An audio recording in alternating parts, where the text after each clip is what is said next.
The alternative Digitalk. Real issues, real talk.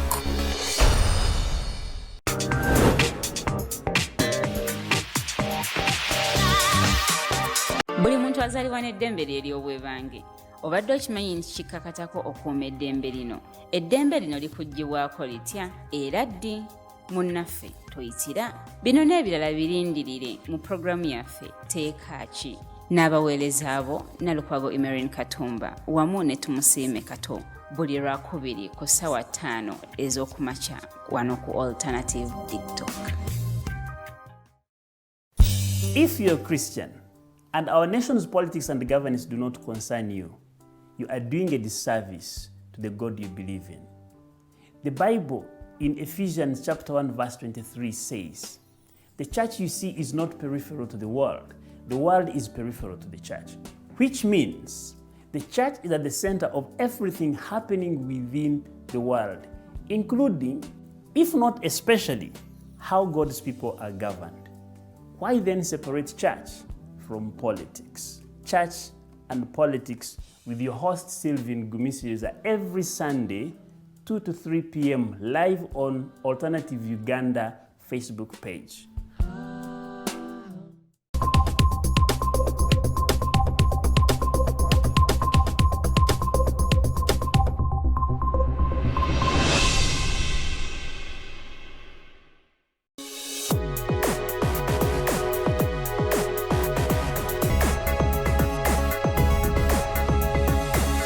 The alternative Digitalk. Real issues, real talk.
Lunaku Lwakutaano ennaku z'omwezi tubala 18 omwezi gwa kubiri tuli mu mwaka 2022. Mbabuuzaako yonna gye musinzidde okubanga ate mutulaba. Nze Omubeja Luwedde Lilian mbaniriza ku voltage olwaleero twagobye dda ssaawa emu paka ssaawa 3 ez'akawungeezi tuba weetuli nnyo ate nga twogera ku nsonga ez'enjawulo nga bwe ziba zitambudde mu ggwanga erya Uganda, ebyobufuzi n'obukulembeze bw'eggwanga Uganda, ensonga z'abavubuka, ensonga z'eddembe ly'obuntu, omwono mw'otadde n'ebyenkulaakulana tetubibuusa maaso. Buli Lwakutaano mbaawo wano n'abakulu ab'enjawulo nga bwe tugenda mu maaso okubanga ate tumenyaamenya ensonga zino ne twogera okwogerezeganya n'okulaba ate butya bwe tuyinza okutwala eggwanga lyaffe mu maaso. Ngenda kusooka namuse abakulu bendiraba mu studios naye nga sinnakikola akansooke mbategeeze omulamwa gwe tuliko olunaku olwaleero.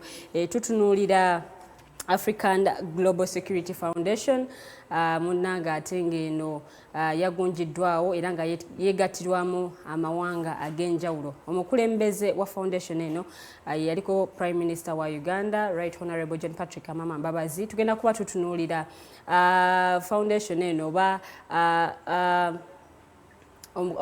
gulinga omukago naye ate tegunafuuka mukago.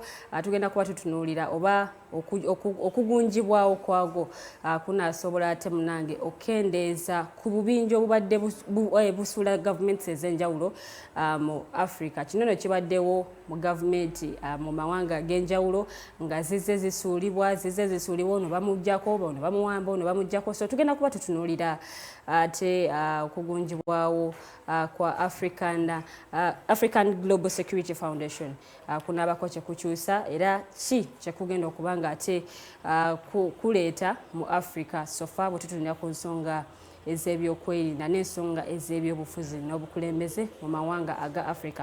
Kansooke nnaliriza abagenyi then ate tutandikirawo programu yaffe mu bujjuvu. Kantandike ndooza ne mwami Mayanja. Lamusa kuba tulaba. Abatulaba nate leero ku voltage mbalamusiza nnyo. Nemeebaza emirimu. Njagala ntwala omukisa guno leero mu ngeri y'enjawulo namuseeko mikwano gyange ab'ebutabika. Boda stage mu Kirombe abeekozeemu omulimu okusobola okutuukiriza ebisaanyizo ebya stage yabo okubeera gazetted. Abakulemberwamu mwami Bashir ne mwami Bone. Mwebale nnyo mwebalire ddala. Ensi tugenda gikolako bwe tutyo ng'ebizibu byaffe tubyemalira tetukaabirira nnyo bannabyabufuzi. Njagala era mu bufu bwe bumu nyongera okwebaza abaana abavubuka mu BNB abeegattira mu kibiina kye bayita Butabika Urban Farmers Group. Abaana bano beefubiridde okulima enva ng'ate eddagala. Mu mulembe guno abavubuka nga banyumirwa nnyo ebimansulo, banyumirwa nnyo beeti, banyumirwa nnyo ebintu eby'ekisiru. Okusanga akabinja k'abavubuka nga bo basazeewo okukola ebiri constructive. Ng'ate banoonyereza nnyo ne babifuula nga bya mugaso kyenkanidde awo. Nze nga Mayanja ayagaliza abalala sinza butabebaza era nnyeyama okutambula wamu nabo. Of course nange mu kibiina ekyange mwentambulira Butabika Community Recycling Group twefubiridde okulaba nti plastic yenna ali mu Nakawa division okusooka. Tuddamu ne tumukozesa tetukkiriziganya na campaign eraninga ku mukutu gwa TV ogumu nti tuve kaveera tubabuuza tudde kuki. So mbalamusiza nnyo mbamanyi bonna paper bag tosobola kugaba kyotalina. Gwe bw'ogenda ku dduuka amaduuka agatunda paper bag musobola okujja sukaali obumondo obuzungu n'amata agaddayale tuyina mmeka. So tuleme kwebuzaabuza ng'afuka anaaba obuveera tukyabwetaaga wabula obuveera tubuyiiye. Sebo naawe omumbejja tweyanziza okutukyaza buli Friday ne management ya Alternative Digitalk okutuwanga platform eno. Mu butuufu tujja wano nga tetusasudde naye ate ebigambo bye twogera bitambula si wano mu Uganda yokka naye kusemazinga Africa ne mu bitundu by'ensi ebirala. Nina mukwano gwange ali Take yankubira ku show gye twakola olinanga nti ebigambo nga wayogera bingi ne mugana naye nti ekikulu nze ndi ku ground wano bwento bwenkola ki sebo n'esiimi okunkyaza. Tweyanziza nnyo tusanyuse nate okulaba mwami Mayanja ebuuyi buno. Lamusa kuba tulaba. Sooka kwebaza Mukama Katonda akyatuwadde obulamu okubanga tussa era n'okusobola kutuuka wano okujja n'okubaako kye tuteekako kuba tooki mu nsonga ezitali zimu na zimu mu ggwanga lyaffe ne mu nsi yonna. Ne neebaza na management ya Alternative Digital olw'okutuwa akakisa kano okulaba nga tubaako ne kye tuteekako mu kulaba nga tutambuza eggwanga lyaffe. Abatulaba mwenna bonna wamuli mbalamusizza naddala abantu baffe ab'ebunyolo Hoima I know budde buno abantu bali mukuba mufuna messages mbasasula sente za taaba naye tulina bangi aba complaininze message sente zijja ku simu nate ne zituukawo ekiseera ne zikola ki ne zibanga teziriko ku account. So ngazize ku account ngazijje ku ne zijja ngazivudde kwa Stanbic Bank naye ate ne zituuka nga tezireflectinga. So tubasaba office ya omubaka omukyala wa Hoima egezaako okukungaanya information y'abantu abafaanaganye bwe batyo mulete information eyo tulabe nga musobola okuyambibwa kubanga sente ezo abantu bazidimandinze for the last 5 to 6 years. Nga companies zajja ne zigula taabawo abantu ne zimutwala nga tezisasudde. Government ne yeeyama okusasula naye nakyo tukidimandingidde for almost 3 to 2 years. So kati budde buno we bali mu kusasula waliwo ghosts n'ebintu ebitali birungi ebitambula. So abantu be Hoima abantu be Bunyolo bonna bali mu process eyo mbasaba bwe mufunye information mugireete mulabe engeri gye mugenda okuyambibwa okufuna akasente kamwe ke mudimandize for a very long time. Amanya nsigadde nze Ismail Kasule ate nga nva mu kibiina kya Alliance for National Transformation nga nze coordinator w'ekitundu eky'Ebunyolo. Tusanyusa okulabako mwami Kasule kanyanirize n'omukyala ate ali ku buuyi buli naye alamuse kuba tulaba. Neeyanziza nnyo omukyala Lydian okutukyaza wano ne other colleagues omwami Mayanja omwami Kasule mwena mwebale okujja ffenna tubeere wamu.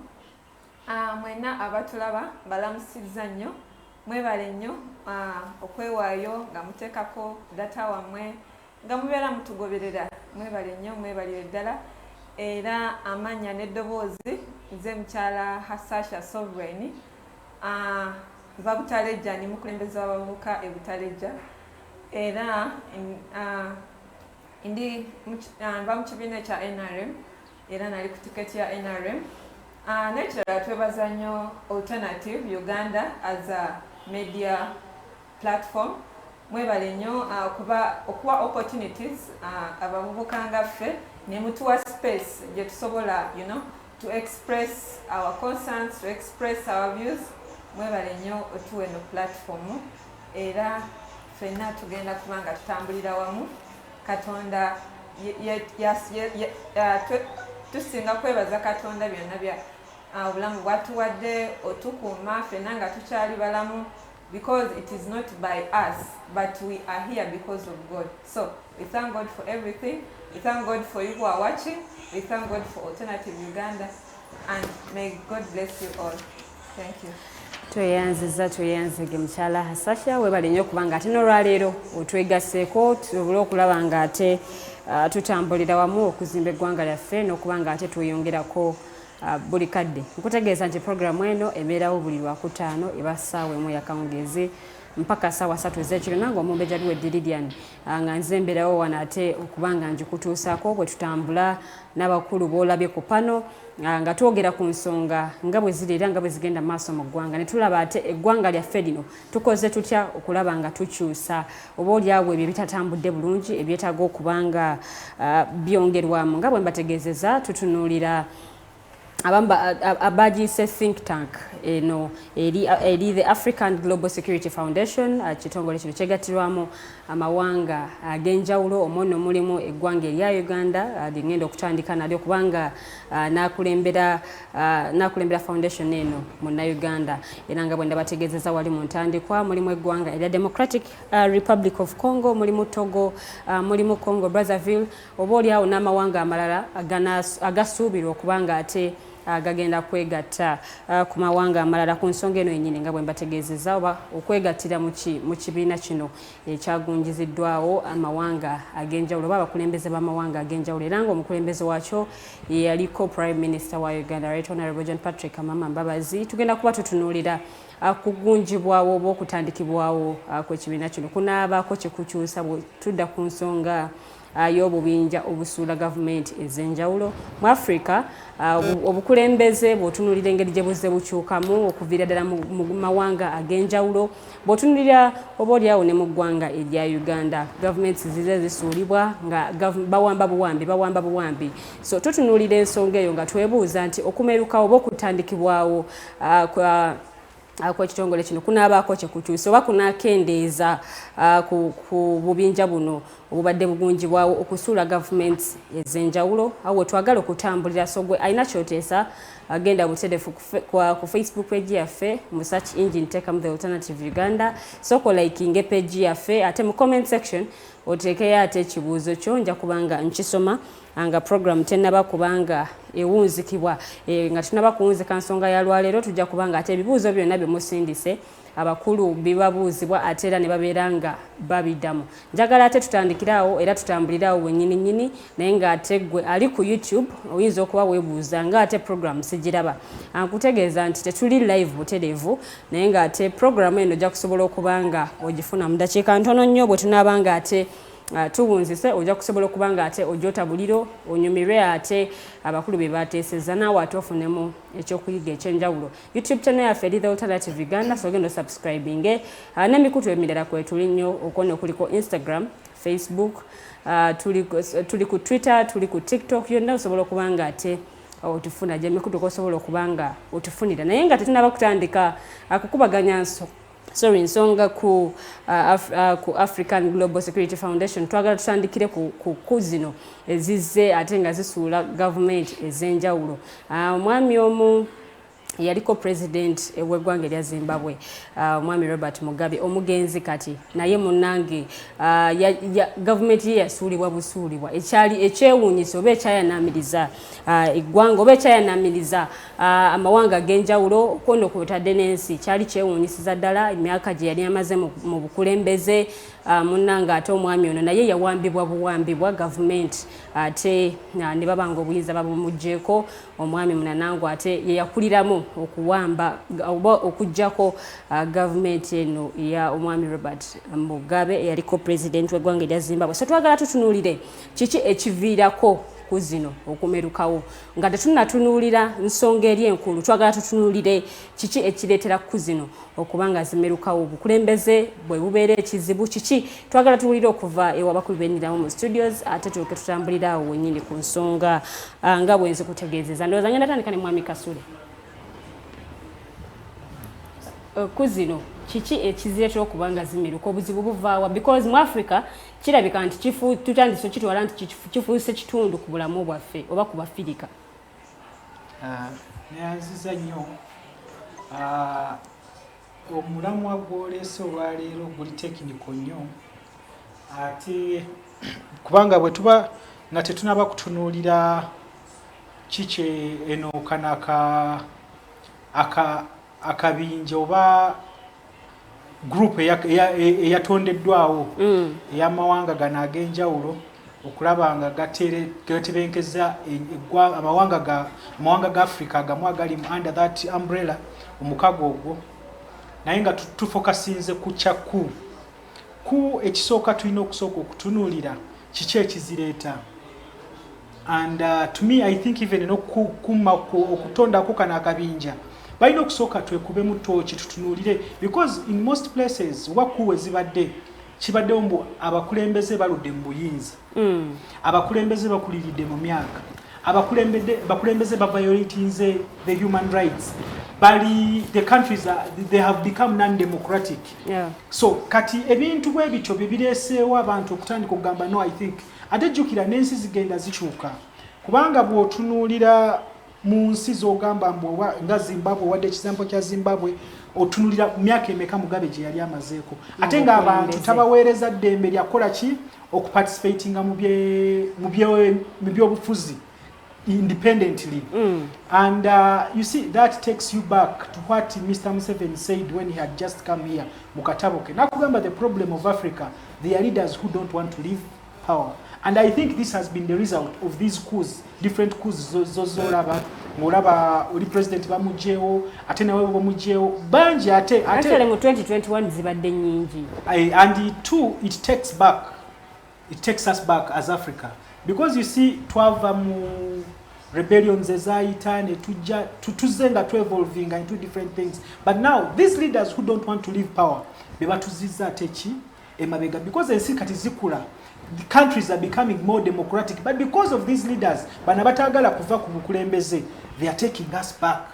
Kubanga bw'otunulira na guno omukago ogukoleddwa n'otunulira ensi ezirimu, tunulira Democratic Republic of Congo, otunulire Congo Brazzaville, otunulire ekiri mu Senegal, otunulire ekiri mu Uganda, because Uganda now for instance here Uganda bwebegamba mbuno for it is for peace. How many tunulira amawanga mu Africa getulimu atenga tutugenze for peace, because we are in Southern Sudan, we are in Sudan because we are looking for Konyi. We have not gone for peace. We've gone to hunt down Konyi and kill. We are in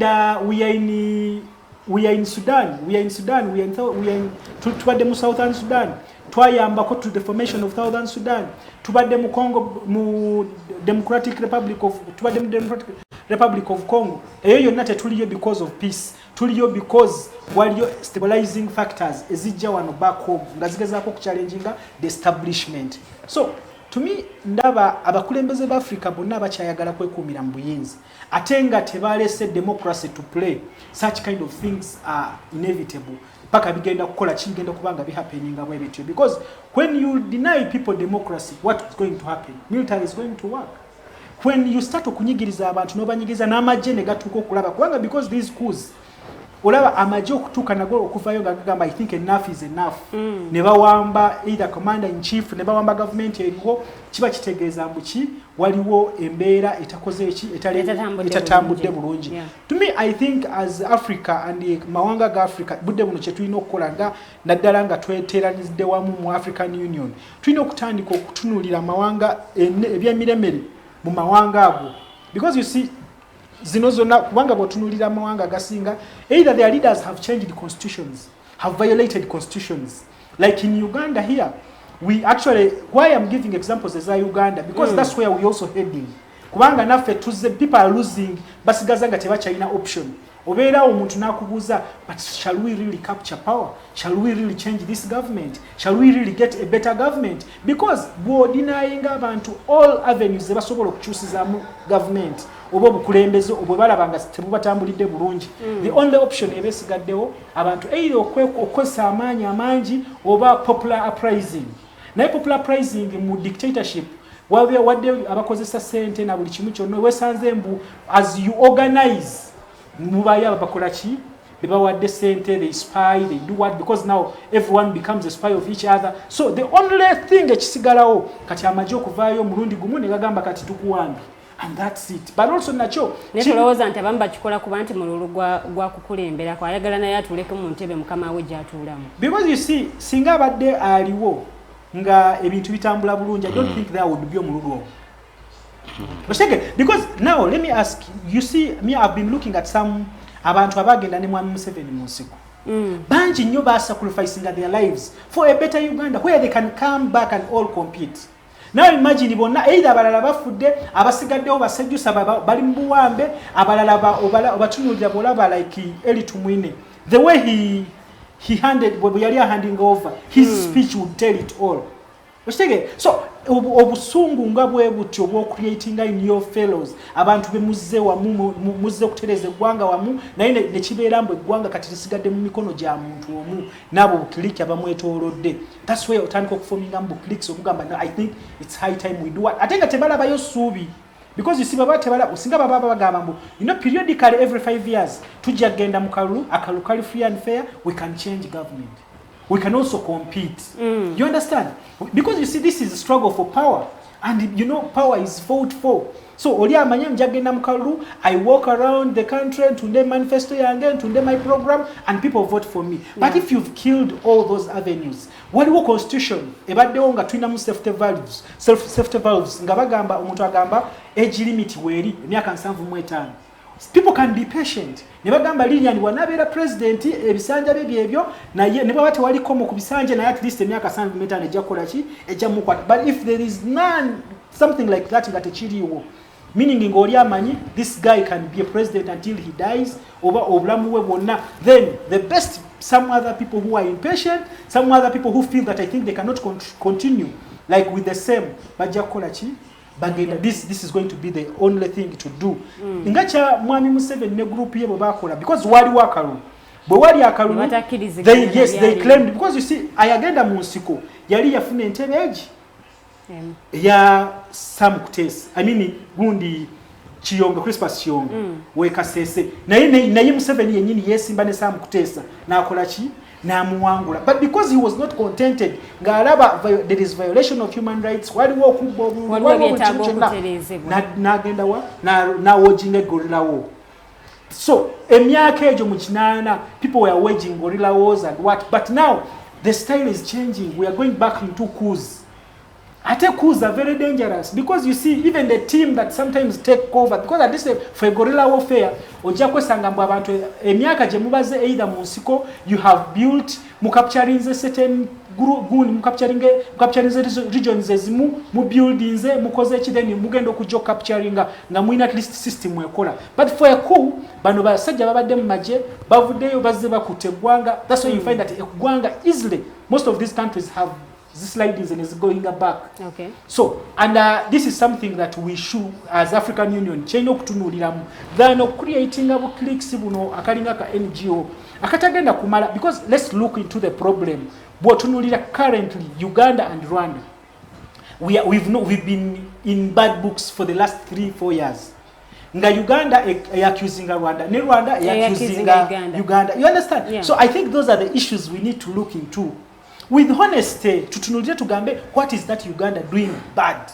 Because you see, Rwanda chejivunana. Ne Uganda tutunulire evunana chi Rwanda. Because such kind of bad blood it's going to result into these coups. Because bajakuwa bamanyi, the neighboring country can give us backup, can give us support, can do what. That's how it has always been. So nze kyendaba tutunulire mu bino ebintu, tutunulira obukulembeze obuliwo.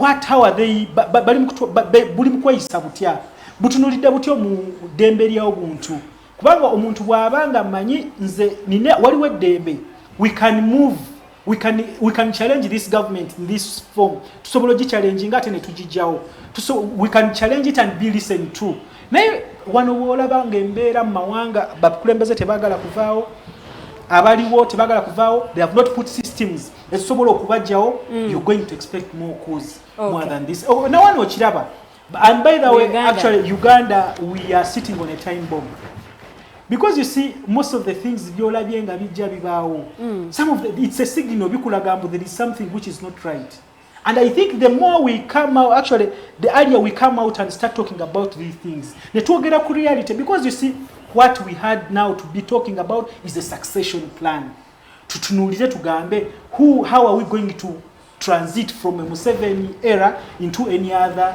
era that's the succession plan we are talking about actually nza Amama Mbabazi anewunyisiza we expect him to be here correct the problems we have here that's the problem that they brought because you see in Uganda for us we are sitting on a serious time bomb that if we not planned well if not talked about that time bomb joyogera ko jina ko bukakafu no now if you don't have any alternative ni mwenare mwenyini bwobabuuza kati budde buno if it is not Museveni who is it tebalina Muchala Hasahya agenda ku batu no you see ebyo osobola okwogera let me tell you not even Mhozi gwe basibanga bayimbi can take charge of this country na holding it together awo ensabira mwami Kasule atosoko simba kati nsokenzireko ewa Muchala Hasahya ndaba asimayiringa ndozo okusinzira ku ngeri gyoyogedde mbati Muchala Hasahya bwotunira the period of time okay let's say from 2021 January to January 2022 bwotunira governments that have been overthrown zibadde nyingi what is really causing this because these governments have not changed nga bwe zirina okukyuka through elections these coups zibadde zijja ne overthrowing this government Chad what Chad actually bamutanomuta mwami Idris Deby mutabani we n'alyoka amuddira mu bigere okiwulidde but if you look at the governments zibadde overthrown zibadde very many in a period of 12 months what's really causing this well first of all no government coups they are not a solution in Africa era omuntu yenna bw'obanga oyagaliza eggwanga oba oyagaliza Africa as a continent I don't think you would look at a coup as a solution if you have really the heart of Pan-Africanism because tumanyi nti zino coups zina zileta effects nyingi nnyo cause these coups as they have been happening some of them they are being caused by greed waliyo abakulembeze nga balina omululu gw'obufuzi so tebagenda kulinda bagende mu muki tebagenda kulinda bagende mu elections then they are going to do what they are going to engage in coups then there is also like unwillingness of some people to let me say go into the electoral processes abamu they don't believe in elections so they believe that when they forcefully acquire power then that is the way to go maybe they don't have they don't feel that they are supported by the population kubanga fena tumanyi nti omuntu okubeera mu kulembeze especially most of the African countries all of us we have subscribed to most of these peaceful transition of power we have the African Charter on people and human rights and all these we also have concerning good governance and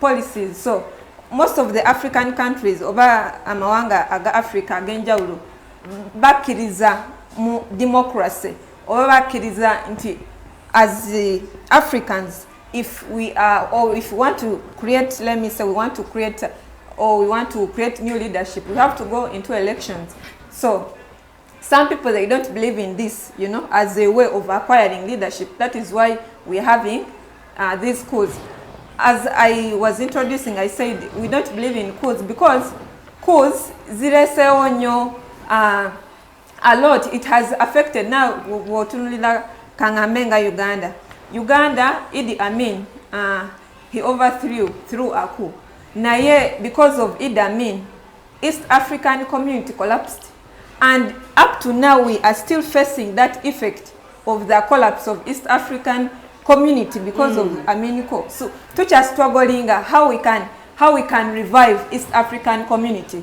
because of Amin's coup. So these coups which are happening, they are not a solution, because we all believe since we have subscribed to democracy, why don't we have constitutions? Twina constitutions, agamawanga, like Mali, you know, Chad, they have constitutions, and in their constitutions they believe in elections. So twino omuntu yena yagaliza eggwanga lye oba bw'oba oyagaliza Africa. I think it was Egypt, omukulembeze yaliko omwami Muhammad Morsi, bwe yagibwako General Abdel Fattah, constitution yaliwo mu kiseera ekyo bagigoba ne bagikyusa n'ogikyusa kyali. Of course abamu tebakkiriza mu mateeka ge bakola, kubanga first of all constitution ekolebwa n'eggwanga eryo. So if you're not believing in your own constitution, what can you believe in? Because the constitution is the supreme law of the land. So the moment you don't believe in the constitution, it means that there is no law which is going to govern, because constitution is the supreme law.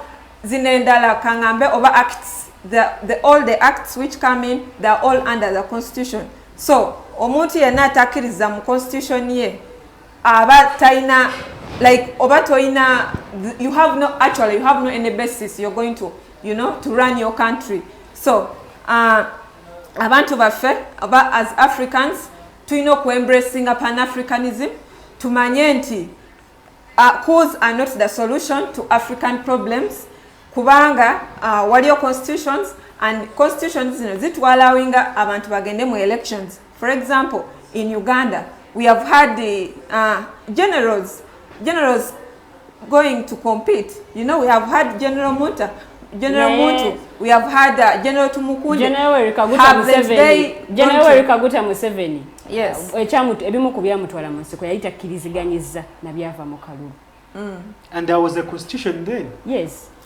No, it was because by then there was a lot of bad governance and there was dictatorial regime, and that's which what we was are happening. talking about, that it has repeated. That's what is happening currently. But that's why we've gone back into the past. If it has repeated, how comes that after 5 years we are conducting elections and the president is winning? And not only the president, elections as it conducted, are they free and fair? They're always, because free and fair. First of all, you know, you look at the president so much, you know, he's the one who rigged elections. But you also look at members of parliament, you know. You also look at the people at the opposition side. Even in opposition, how comes that in Central we had the opposition MPs? How comes that NRM did not rig in the Central region? So it is not about that we are rigging elections, because if you're rigging elections, how comes in the Parliament of Uganda? Information. Let me give you this information. In Central, Electoral Commission and the NRM candidate went to court, and actually the Electoral Commission considered that the election was not free and fair in Mityana, the woman MP Mityana, meaning that even in Central, so because it was in court. That's what I'm trying to tell you, that if there was rigging of elections, so it means even the MPs who are in parliament, who are in opposition, they also rig the elections. And that's what I'm telling you, that the Electoral Commission is not credible. The Electoral Commission you are telling us, it's not credible, because we have seen it in Mityana, where Electoral Commission has been found that it organized an election which was not free and fair, meaning that tosobola gamba akarulu tosobola kakosanga yardstick mbuno the country is democratic, the processes are working, so that tosobola kudda muku oba tosobola genda mugorela warfare.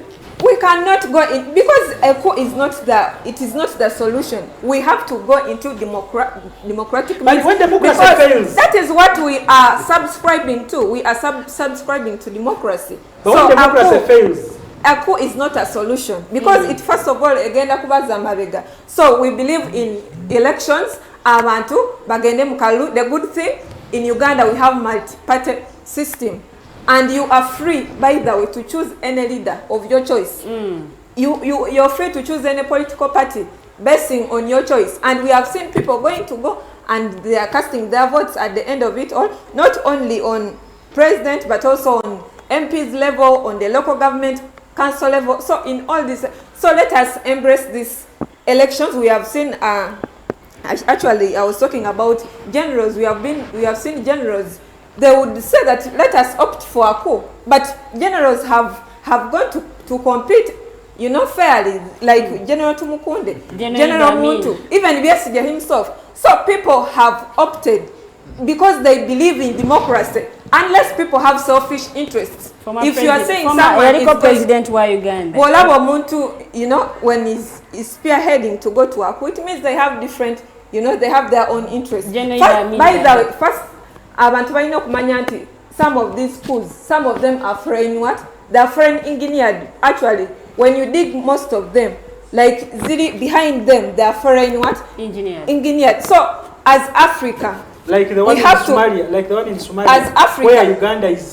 Firstly, when you are deliberating, I left you and you know, I left you to, you know, to submit. So allow me also give my submission. You will ask me in case you have a question. Yes, because you know we need to have a healthy debate. I left you, you spoke, so don't also waste my time. Let me also use my time favorably. Then, you know, in case you have any question, you raise it, because we are all here to listen to one another. So, when it comes to these schools, tumanyinti, they are not a solution. As Africa, we have to know that we have to act one. We have to tumanyinti we embrace Pan-Africanism.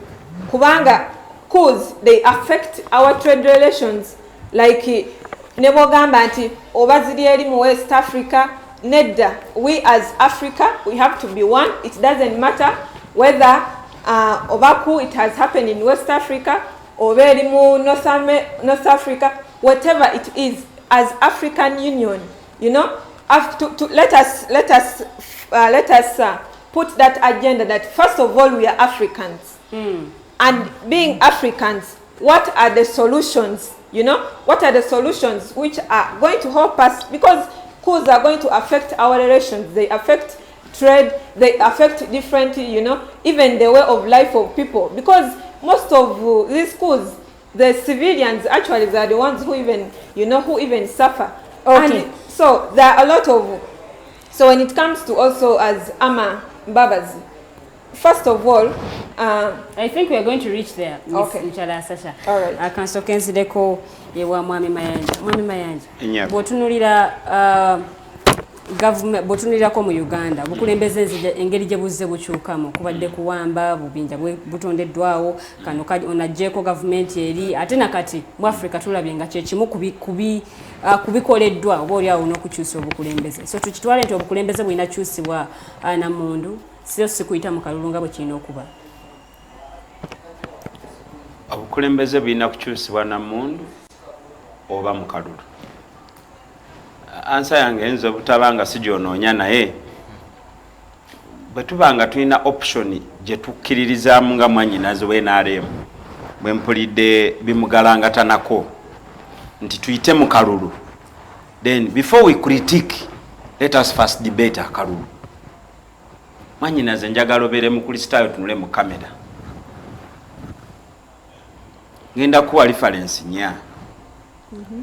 Every election gye tubaddemu ebadde challenged in court. And on every challenge, court ze pronouncing ze. Kati ntandikidde mu Uganda. Naye ng'eye Kenya eno gye tumaliriza, yo court ya overturning ne bakaddamu. Ffenna tukimanyi nti Tanzania yadde bali waakiri ng'omubi omweru, naye n'ebyayo gye biri. Tuli mu kalulu nga ekibiina ekiri mu buyinza ekivuganya bwe tutuuka mu kalulu. Ebintu abantu be balina okweyambisa to fully express themselves, because akalulu kalina kujjayo eddoboozi ly'abantu. You switch off internet, you limit movements. Nze ebyo byokka bimala. You deploy the military. In Africa, someone made a quote. In Africa, an election is a military operation. So what are we discussing here? Whether coup or election in Africa, the agenda is military. So nze saagala kukuddamu kibuuzo mbu tugende mu kalulu oba tukozese zikku. In Africa it is cool because ne mu kalulu majje ge gakola emboka enyoka. You understand? So I don't want to discuss ebyakalulu mu Africa. Njagala kuddayo wali kwekyo ekigrupu ekyo batandiseewo. The real debate here is abawamba obuyinza ne mundu ne balwawo n'abaana be bazaala nga bawamba obuyinza waliwo atwala munne. Kyekifaananyize kyensobola osiiga mu ki? It is not about the security of the continent, because if you want to talk about the security of the continent, the foundation, its objectives would be to analyze the root cause of these problems, and I can offer them to you. One is corruption in Africa. Don't tell me about Pan-Africanism. Let us talk about corruption. Start with the ruling party in Uganda. But so corruption is one of the reasons I beg protection tonight. Tonight I beg for protection. I beg for protection tonight. You already know what is going to happen. Because the think tank has a lot of, you know, multidisciplinary people who are there. It is going to have Omusajja omwagamba tumukulireko mu ngalo. Is Amama Mbabazi the candidate for such a portfolio? Yes, because first you of all, can confuse people in Burundi who don't know Amama Mbabazi has been, first of all, is he happy with what is happening? He has the experience. Experience in what? Experience in governance. He's being chased. He has experience in being chased in the NRM. I agree. But then he went back. Listen. I want to make my issues. No, let's listen to one another. Let's first wait for Mr. Mayanja to give his submissions. In governance. Yes. The African government. Yes. And Mbabazi, yes. First of all, he has been Minister of Defense before. I don't want to go there because I live in Uganda. Mbabazi let me use my time. Prime Minister of Uganda. Very well. Mbabazi has been the Secretary General of the NRM Mighty Party. Mbabazi has all the he has all the experience it takes to govern that organ, because he has that experience in governance. Can I take my time? Okay. Because we believe in management. Can I take my time? Let's now listen to Mwami Mayanja. If the foundation was the Chwezi Dynasty Foundation, Amama Mbabazi would be the most suitable candidate, because he has evidence of being corrupt. Bw'abadde mu Uganda for the last 25 years. You know that Mbabazi and corruption is the same thing. Two, he has experience. Of course, nze mbadde mu Uganda sifunanga ku visa. Nze sifunanga ku visa. I can point it out right now. Amama Mbabazi yeyambisa influence nga prime minister na manipulating a process ya NSSF for procuring ettaka lyetemangalo. If they want me, I am here. Yes, I am here. I am here. I can go on as far as corruption is concerned. Nyumidwa Amama Mbabazi kubanga bwe bali batijuka n'ekintu kyabwe kya TDA. I was among the leaders of a delegation from FDC eyagamba pate yaffe nungi nnyo tulina kandidate omulungi tomutambuza na mubbi oyo. Amama Mbabazi. So if the foundation is the Chwezi Dynasty Foundation, Amama Mbabazi would be the most suitable candidate, because he has the qualifications. He's very good in human rights violation. As a Minister of Security, his records they are pregnant. Of course, wabanga yaliko Minister of Security ensonga zineza as a mastermind of bogus elections, Amama Mbabazi is second to none. Ask Munna NRM. Bwe mwamuzoganya register Majirina. So one of the fundamental. Listen to me, please. Mwami Mayanja. If you ask Mwami Mayanja, expect a response. You will respond. You will respond in your time. Let me use mine. Let me use mine. Mwami Mayanja nga tonagenda maaso. Debate olwaleero tutunuulidde muntu. I am making my submission. Yes. I will harmonize my debate as I go on. I say Nagambi Ekibiina kino singa bakiise Chwezi Foundation. Yes, bw'obanga debatinga njagala tuleme ate kutunuulira muntu omu, because ekibiina kino kirimu amawanga mangi nnyo, mulimu n'omukulembeze w'eggwanga Uganda. So Uganda mweri, mulimu DRC, mulimu Togo na I don't want to believe into Uganda mweri. Olw'ensonga, have we had a conversation of that nature in Parliament? mulimu Museveni ne kilikiye. Have you had that debate in parliament? Not even in which Ugandan is no listen. Mwani Mayanja parliament nanga nabali kuludo oluvuganya government bali wabweru wayo business nga zinayogerwako. Nali wano last week. Nali wano last Friday. Muchala Lilian nali wano last Friday with due respect to our followers. Nali wano last Friday. Nengamba nti parliament in spite of ebiriwo egenda maaso. Waliwo ne order paper je nina wano ku simu yange eriko ebirala byenjagala olunaku olulala ebibira bye Kayonga bye bagenda okudigazetinga at the peak of the climate crisis. Neche mbadde ngamba kye kino nti kino ekintu si kya Uganda. Kino ekintu kifaanana n'olutalo lw'e Congo lwe bagendamu ne oli nabbayo omuggo totafire nabba embaawo ne batutwala mu kooti kati bakomawo because we are Pan-Africans we are going to pay. Katonda abagala nnyo abenaalyo myaba abanna Uganda mu mawanga nga Ethiopia togenda ku mulirwano nobba ate n'ogandika kakati bewabye wabibye bwomu naye yagala tusasule fena nawo kino ekintu kye bayita Africans do you think tank foundation n'erinnya lyakyo linsumbuwa okwogera. What is it? Waliwo omusajja omu yawandika that is only in Africa where thieves mobilize and organize to steal more while bano be babba they cheer them on.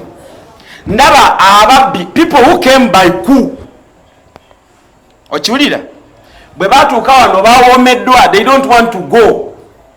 Kati waliyo abaana abato abafunye mechanism z'obbanguya ababbi beggalidde mu nju bagamba tukoze tutya obulenzi buno. Omwenda mukimanyi President Museveni ebiteeso bye yabadde ateesa ku oyo omusajja waawa naye President Museveni nga yakiyalinga RPF ngewambye Rwanda. President Museveni abadde involved mu bintu bye Burundi. Government ya Somalia yagenda na kalulu. So why do we have double standards? Lero twogera bino ku macha enkuba bwe bange yagala okutonya ne tubikyusa. If we want to have a conversation about the security of the African continent, the Musevenis have no role anymore. Ensonga they are guilty. They are the problems. Museveni kenyini bali ayogera bulungi. If the problem of the continent of Africa as we speak right now is none other than Museveni and the Musevenists. If we want to have permanent solutions to the security, the insecurity of Africa, debate ino kubeera mu bino. How do we make African governments to be more accountable? Mwanyi nazayogedde kalulu. I don't know bamwe NRM babasomesa ku byobufuzi. Nti democracy ne participation y'abantu tekoma ku kalulu. The generals came and participate. It's not enough.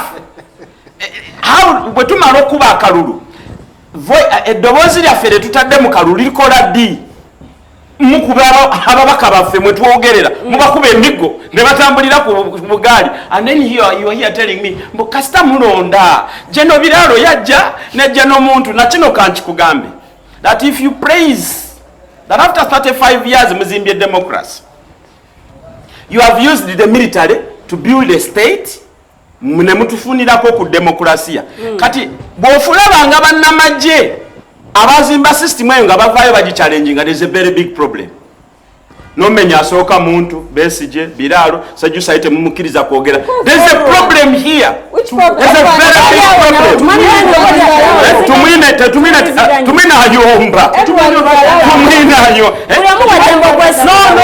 No.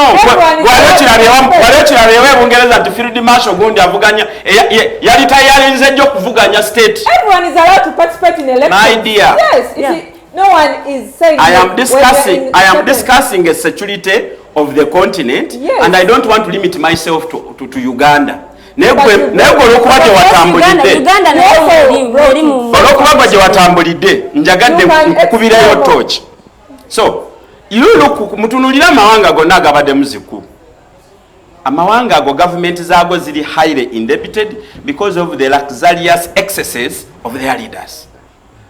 Ebyenjigiriza bibinyo, ebyobulamu bibinyo. But look at these leaders nga bagenze ku global summits. Ba flying mu private jets. Abana babwe basomera mu Europe.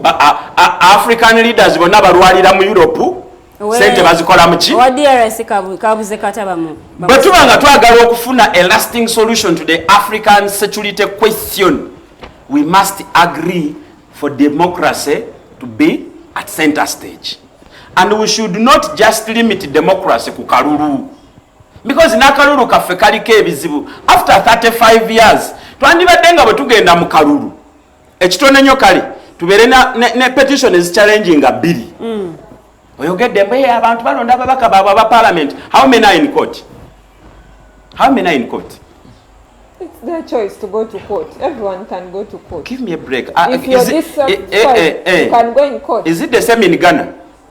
Why not? No, is it These the same in issues Ghana? are across the I want globe. to tell you, in Ghana, These issues are across the globe in Africa, and not only in Africa, even in US, where democracy is so high.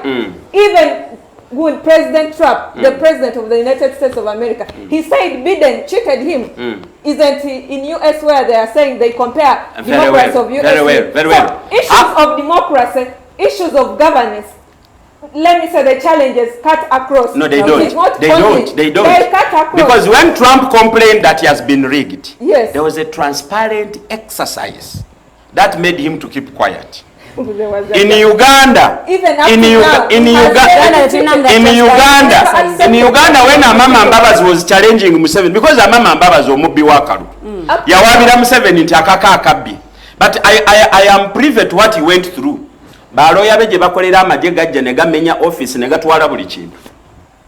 Okiwulira?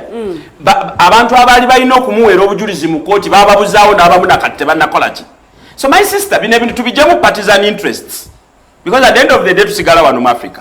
Munafuna mutyo problem mwami Kyagulanyi last year yagenda mu kooti ali nambala nafa. Ntonziza mu Uganda kati now I am at the continental level now. Akugambye mwami Amama Mbabazi bwe yali agenda mu kooti baloya bakola ki bamenye ebintu byabo.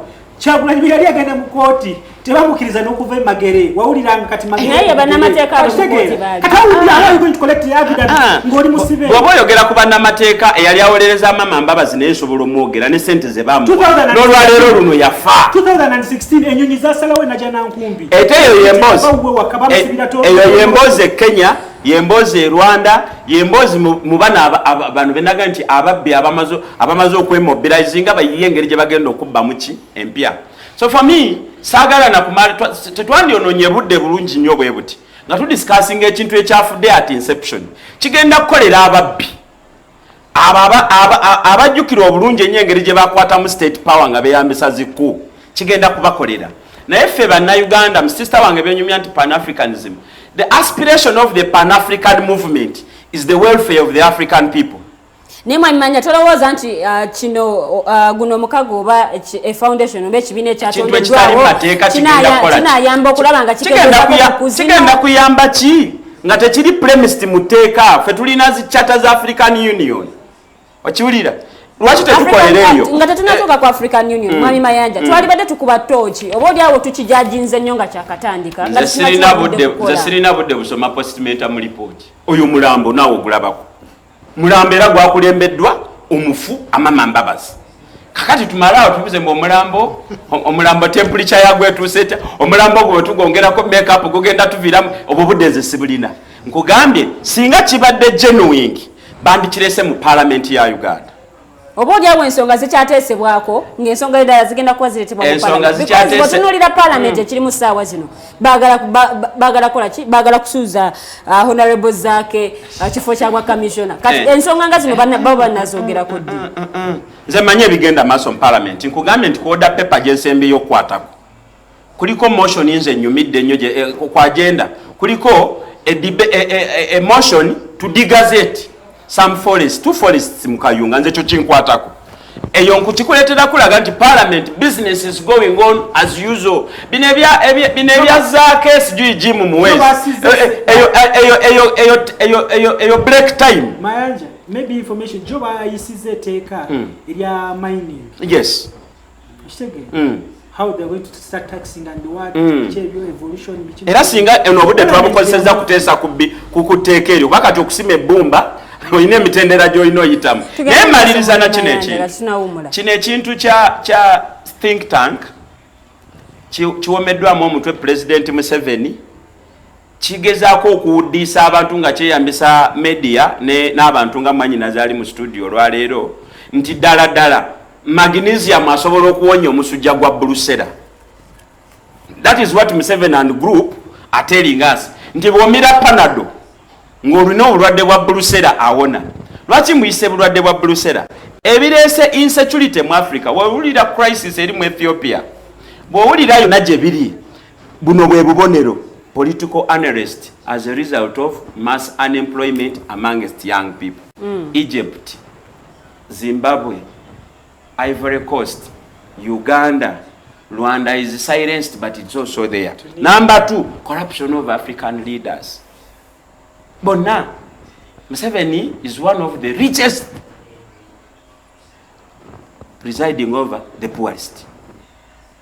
Specifically, kitundu kyasinga okujjamu akalulu ate kyokirankinga nambemu mu bwavu. Nze tobingamba mukyala Lilya nagamba nze bwe zijja kwenosho ndi wanjawulo. Ebyange mbijja wali gonja wakalira so si embwa gyeyotera. Ntegerekese. Don't tell me Museveni yakwata emmundu n'abaana b'abantu n'agenda e Congo n'ajjayo omuggo. Bino tebabigamba guno omutwe. Waliyo abalala abalya lumondo anyogoga ku matabi bagamba. That is Museveni nti wanu tamanyi we bamuzaala oba Munnayuganda oba Munyarwanda oba Mutanzania ebintu Museveni yebwatyo. Ate ffe tukuze ebyo byakugamba. Eyo saagala gende mbadde nkyakula maliriza ne symptom as describing the insecurity crisis in Africa. Number 3, bogus elections. Bw'obanga bino si by'oyagala okwogerako mu ekyo ki foundation ekyo kibiina kya nigi n'ekyo, you are busy shooting into shadows. Ekisembayo, mass human rights violation and zero service delivery. Is Amama Mbabazi talking about this? Era ya Amama Mbabazi criteria to be nominated. Have you thought about what is going to be in the think tank? Yes. There is none. It is going to be how do we create a super force that will go and suppress those young boys who are trying to destabilize our empire. That might it is the only business. Omanyiro achina chochifu. We went to Congo. Nga tugenze kuba ADF. Nenga tulina amaje ga UPDF mu Congo agali ku peacekeeping mission. Nga tetweyambisiza parliament. Nga tetukoze kintu kyonna ate ne okumanya tumanyira twagenda ne mundu ne gulede zirimo oluguudo. Mwami Mayanja ngenda kusaba osoko simbekawo akati the voltage ye program joli mukulaba tugenda mu kuwumula mu katono nnyo.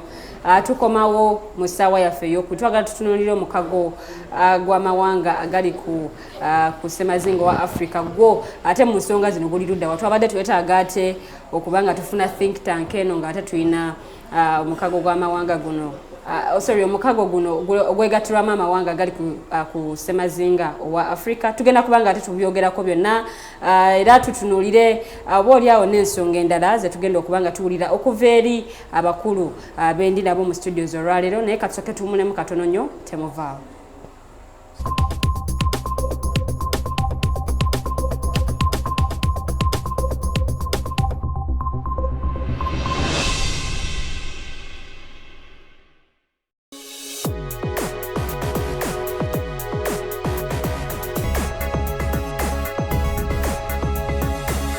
The Alternative Digitalk. Real issues, real talk. If you're a Christian and our nation's politics and governance do not concern you, you are doing a disservice to the God you believe in. The Bible in Ephesians chapter 1 verse 23 says, the church you see is not peripheral to the world is peripheral to the church, which means the church is at the center of everything happening within the world, including, if not especially, how God's people are governed. Why then separate church from politics? Church and politics with your host Sylvain Gumisiuza every Sunday, 2 to 3 p.m. live on Alternative Uganda Facebook page.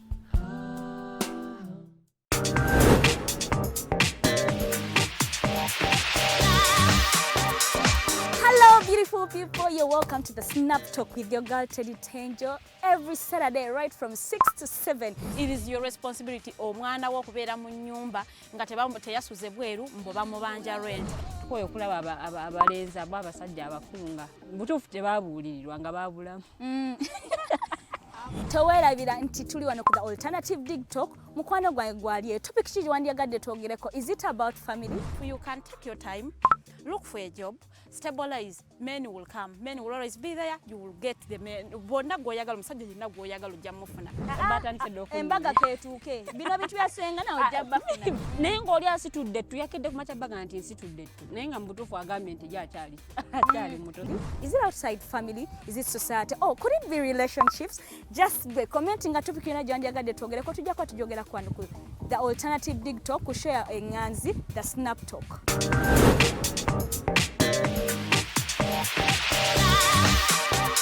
Buli muntu azaalibwa n'eddembe lye ery'obwebange. Obadde okimanyi nti kikakatako okuuma eddembe lino. Eddembe lino likuggyibwako litya era ddi? Munnaffe toyitira. Bino n'ebirala birindirire mu programu yaffe Teeka Ki. N'abaweereza abo Nalukwago Emerin Katumba wamu ne Tumusiime Kato. Buli Lwakubiri ku ssaawa 5 ez'okumakya wano ku Alternative Digitalk.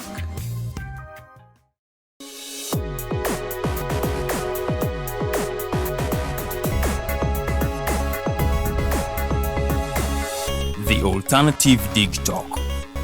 Real issues, real talk.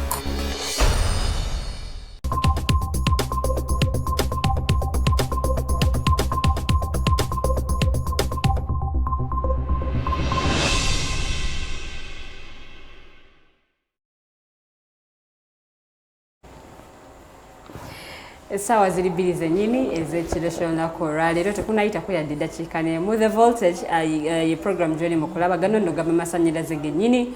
Nze Omumbejja Luwedde Lilian mbaaniriza mmwe mwenna abakatwegattako era nga mbategeeza nti tuli mu ssaawa yaffe ey'okubiri. Tutunuulira think tank eno nno munnange eyagunjiddwawo mwegattirwamu amawanga ag'enjawulo nga mwe muli n'eggwanga erya Uganda nga tutunuulira oba think tank eno enaagezaako oba enaayambako mu kukendeeza ate mu kulaba nga etebenkeza emirembe mu mawanga ga Africa oba oliawo ate n'okukendeeza ku bubinja buno obubadde busuula gavumenti ez'enjawulo. Bw'otunuulira mu mwaka 2021 oba oliawo gavumenti ezisuuliddwa amawanga ag'enjawulo ennamba ebadde yeeraliikiriza luli twawulirangayo eggwanga limu oba omukulembeze omu naye ate mu mwaka gwa 2021 oba oliawo abakulembeze ab'enjawulo ne babeera nga munnange entebe bazibalesezza era nga abatutte ebifo bino babadde bannamagye nga balangirira nti kati wano ffe tuli mu buyinza ffe tututte obuyinza buli mu mikono gyaffe essaawa zino.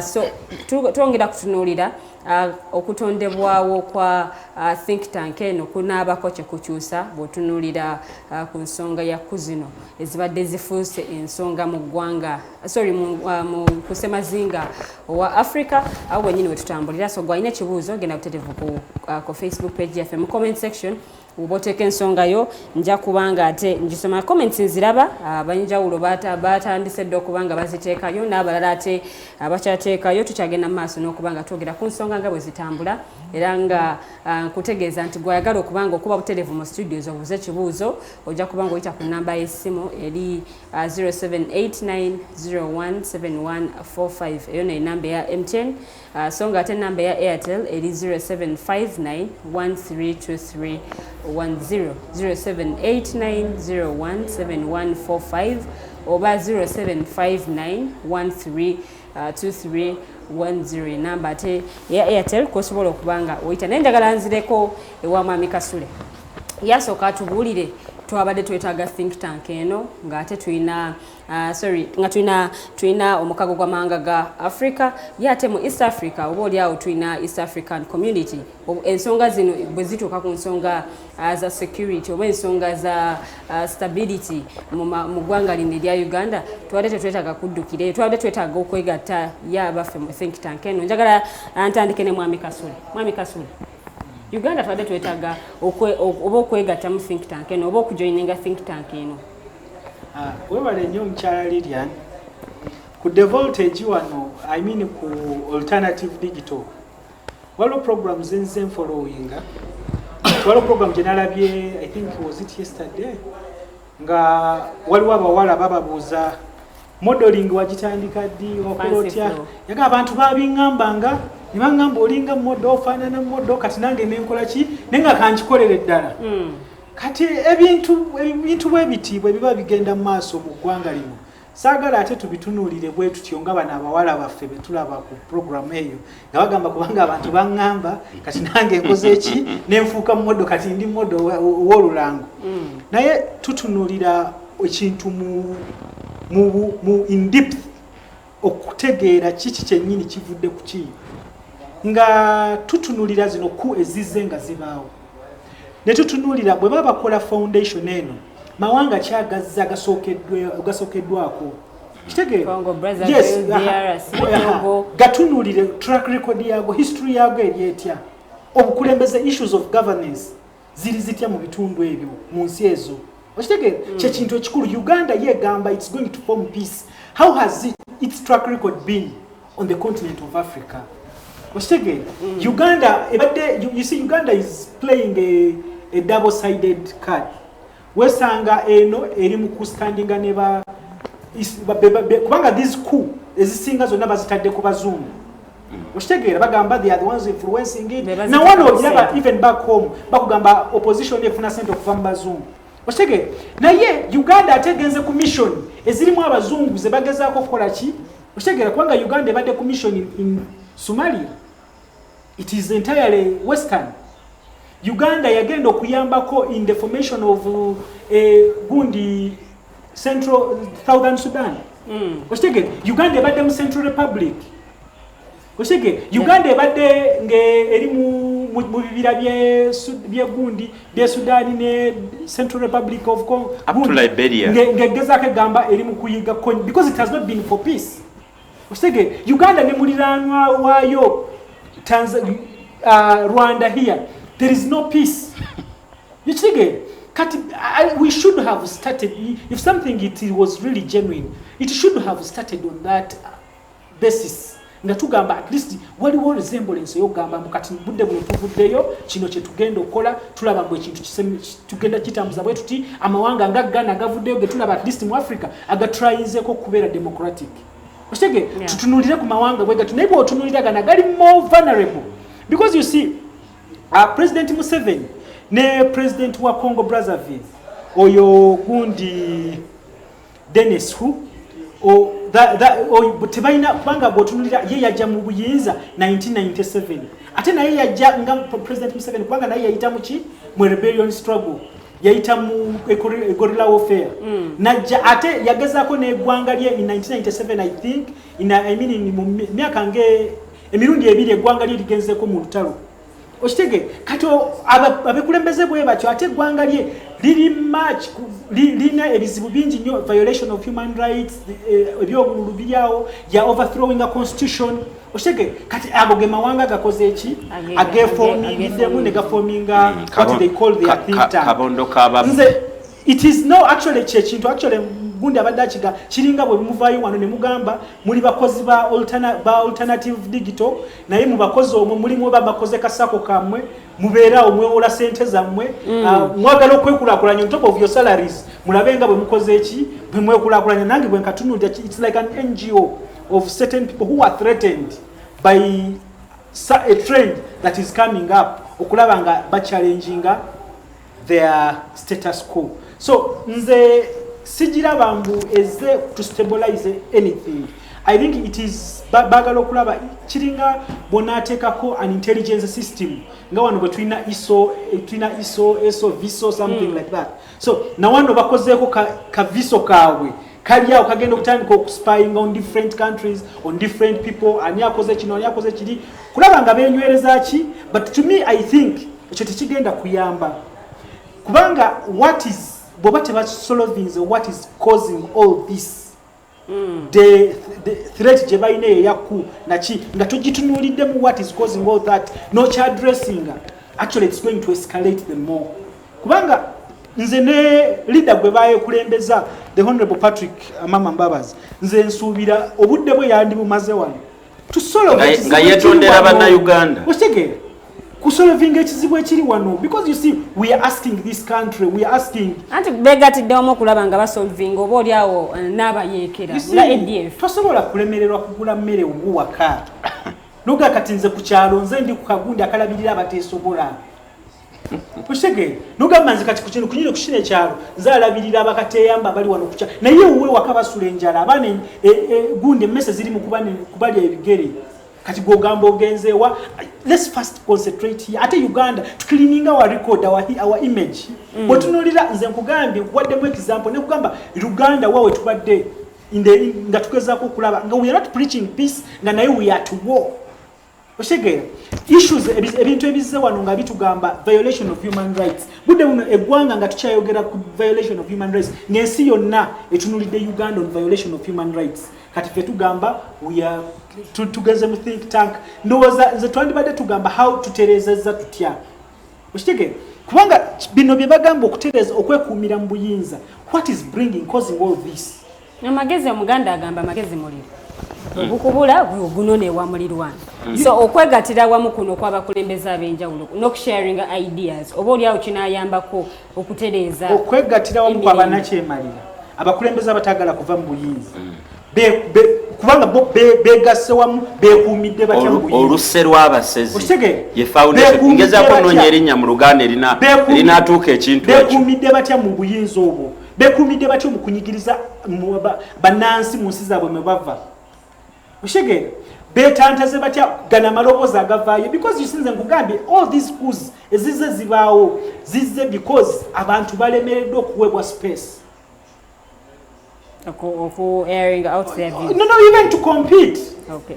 Oshegera even to compete ogwe Mama Mbabazi gwe mwogerako budde buno he was just in the NRM. He wanted to compete. You see, you will talk about Nze sigenda kuddamu nga bali abawala abali mu program ekikulu erinnya fancy flow tetuli mu fancy flow wano tuli ku the alternative tuli ku good voltage. Oshegera kati sigenda kuddamu nga bali abawala kubanga bandabanga nkola ki abantu bangambanga omodolinga nange ne modolinga mumugisha muntu ya competing is he contented with what happened transpired in the election. Did he compete on the level of the ground? You guys when Mugisha Mutaine bitundu bye yatuukamu and he was denied to talk to people, to Ugandans. Akakaluko oyogera ko nze kugambye lijali bwe tuba tuwogera leka tuwogere ebintu byennyini the root cause of what has caused all this. Because you see Uganda egeze kwetaba mu kabinja ako kitegeeza nawana ebintu biri bubi. ADF badde eri bubi. Hello, the voltage program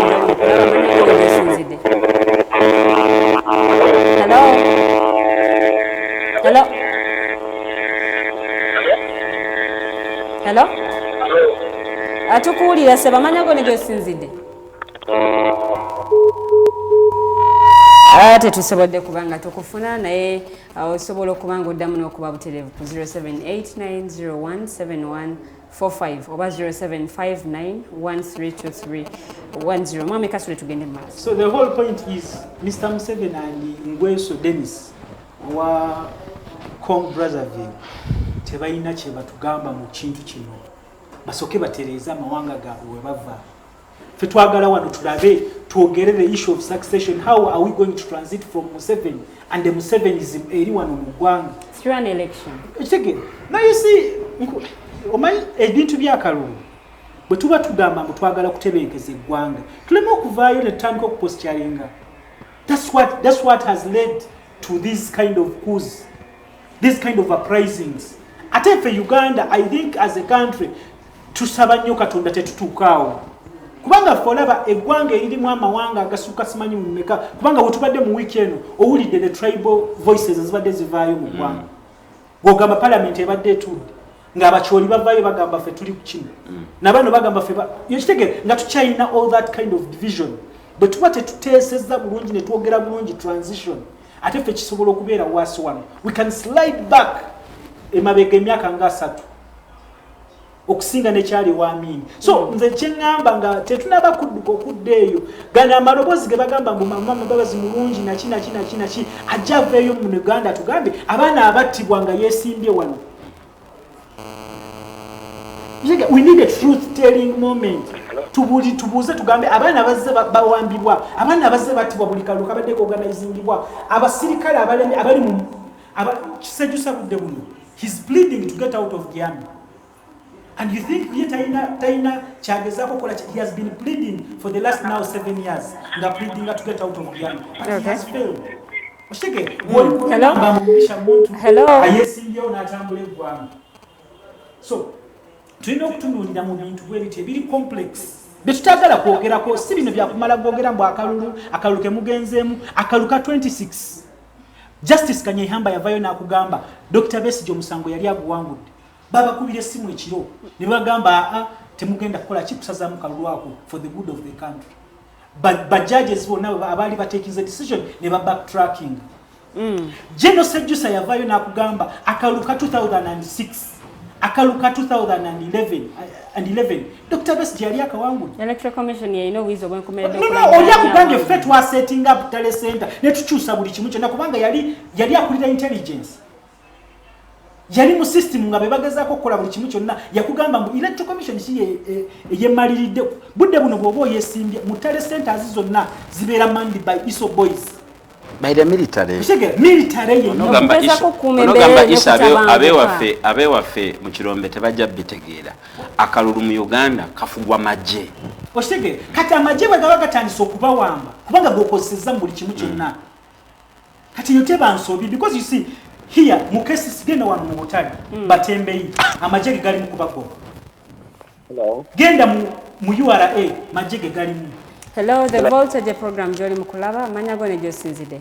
Ono Rukundo break butalika. Yes, Mwami Rukundo. Ima entesa. But ntinda kumulawo kwa program. Tukubi amu osobola bo musezi n'omukwasa ekigomba akulembera abafaza. Geto. Bange ebintu by'Amama Mbabazi yesi musaame ekitiibwa ng'omuntu omukulu etuli kubanga we are the generation, we are the option. Omuntu okubanga yali mu scandals ezatemangalo n'ebirala onoonyereza n'ebirala mbate gwokwasa ekintu ng'ekyo siraba mulamwa kiringa gundi eno gurupu ya bategese kilabu y'abanywi b'amalwa abeekuumire mu buyinzi.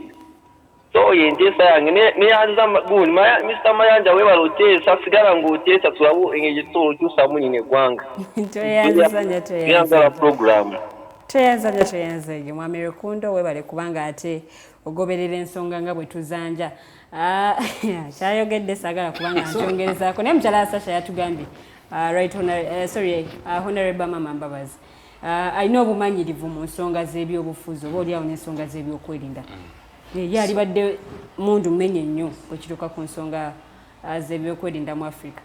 Olaba akabondo kano oba kabinja koke kamanyi game plan yako ate ko kamanyi kikatuddeko ale ffe tulina okubayamba to amplify it kubanga okirabira ne mu glass mbu Uganda bano bwe bakyayogera mu byakalulu we are headed for a very we are seated on a time bomb kadde kona eriwo to explode. You see mu ggwanga nze nkugambye mu ggwanga kasoka Uganda ebangawo tetulabangayo munna Uganda ng'agenze nga is a suicide bomber. Ne mwami Kasule twetaaga information ku nsonga z'ebyokwerinda so twalisuubidde nti think tank eno ejja kuba esobola okuprovidinga information mukyala Lilian waliwo omwami omu yali ku mukutu. Hello, the Voltage program Joli Mukulaba Amanya Gone Josinzide. Amanya Kalebantika. Hello? Yes. Hello? Hello, Wantita Hoima wano. Yes, sebo. Nga sinaba kuteesa n'ekibyawo naye neyaziza nnyo omukulu Ismail Kasule balekutubeerawo abantu b'e Hoima. Then mu kuteesa mukulu Amama Mbabazi eza nnyo kuba abadde akyalina bingi by'okusookera wano mu ggwanga faki yatulimbana nnyo wano bwe yajja nga yeesimbawo kuba pulezidenti naye nga ye twamulabirawo akyalina bingi by'okusookera mu ggwanga era kati noolaba ssaawa zino mukama we Museveni amulemeddeko kyobola amufuddeko nnyo okumufunira appointment eyo gy'alaze okukola era nekyendowooza essaawa zino neera teri performance y'amaanyi gyagenda oteekako sigadde nga twayibu wano ehoima tweyanziza nnyo tweyanzege mwami twayibu abehoima ate abatulabire era bagambe naffe tubatumidde nnyo naye mwami Kasule ngenda sooka ankukomyeko wano katono nnyo njagala kuleetamu omukyala Hasahya ye ate atubuulire think tank eno agiraba atya ye abaffe Uganda twadde twetaaga oba okwegatta n'amawanga amalala kusobola okulaba nti ensonga za security information wano mu Uganda etuuka butereevu. Alright, neyanziza nnyo mukyala Lilian. Think tank eno nze nga omuntu actually njagala gamba nti ejjidde mu kaseera akatuufu kubanga first of all tulina okumanya nti eno think tank it is not a governmental body but it is a foundation.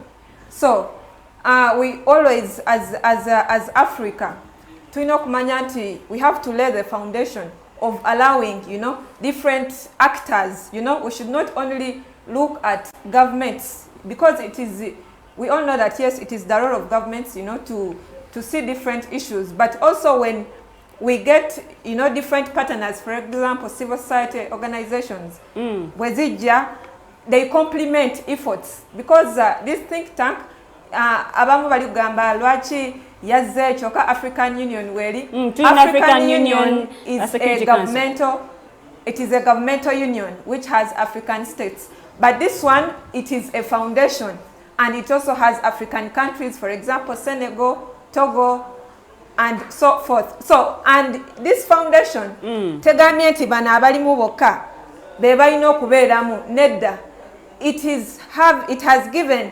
permission for all other African countries as interested. Yes, zija kwegatta ku foundation eno because when they agree with their objectives and on their way forward, they will join them. So it is not limited to only Congo and all this DRC, Togo. No, it will also, it has given permission for other countries also to do what? To join the think tank. And who are we, you know, to judge something before it is being implemented? Because we don't have that audacity to judge something which has been started, you know. It is like seeing a civil society coming up in Uganda and you're like, that civil society is not going to work. You don't have that audacity. Kubanga abantu webegatta, as the name says, it is a think tank. It is going to have many, you know, multidisciplinary people who are going to come in this think tank. Again, the issues of policies, review of policies. Maybe there are some policies which are not in line with the, you know, with the benefit of citizens. So they are going to review African policies. Are they benefiting the citizens in countries of, you know, the continental countries? But now this, it is also going to look at... This think tank, it's just passive. Tebali active okusobola okulaba nti this by implementing abibana ababazudde. They are going, because first of all you give it a platform, you give it a chance, you know, because we have seen let me say government organizations coming up and they have done a great impact in the world. You look at World Vision, you look at, you know, different non-government, different they are not government, but they are really doing a great work in the what? Across the globe.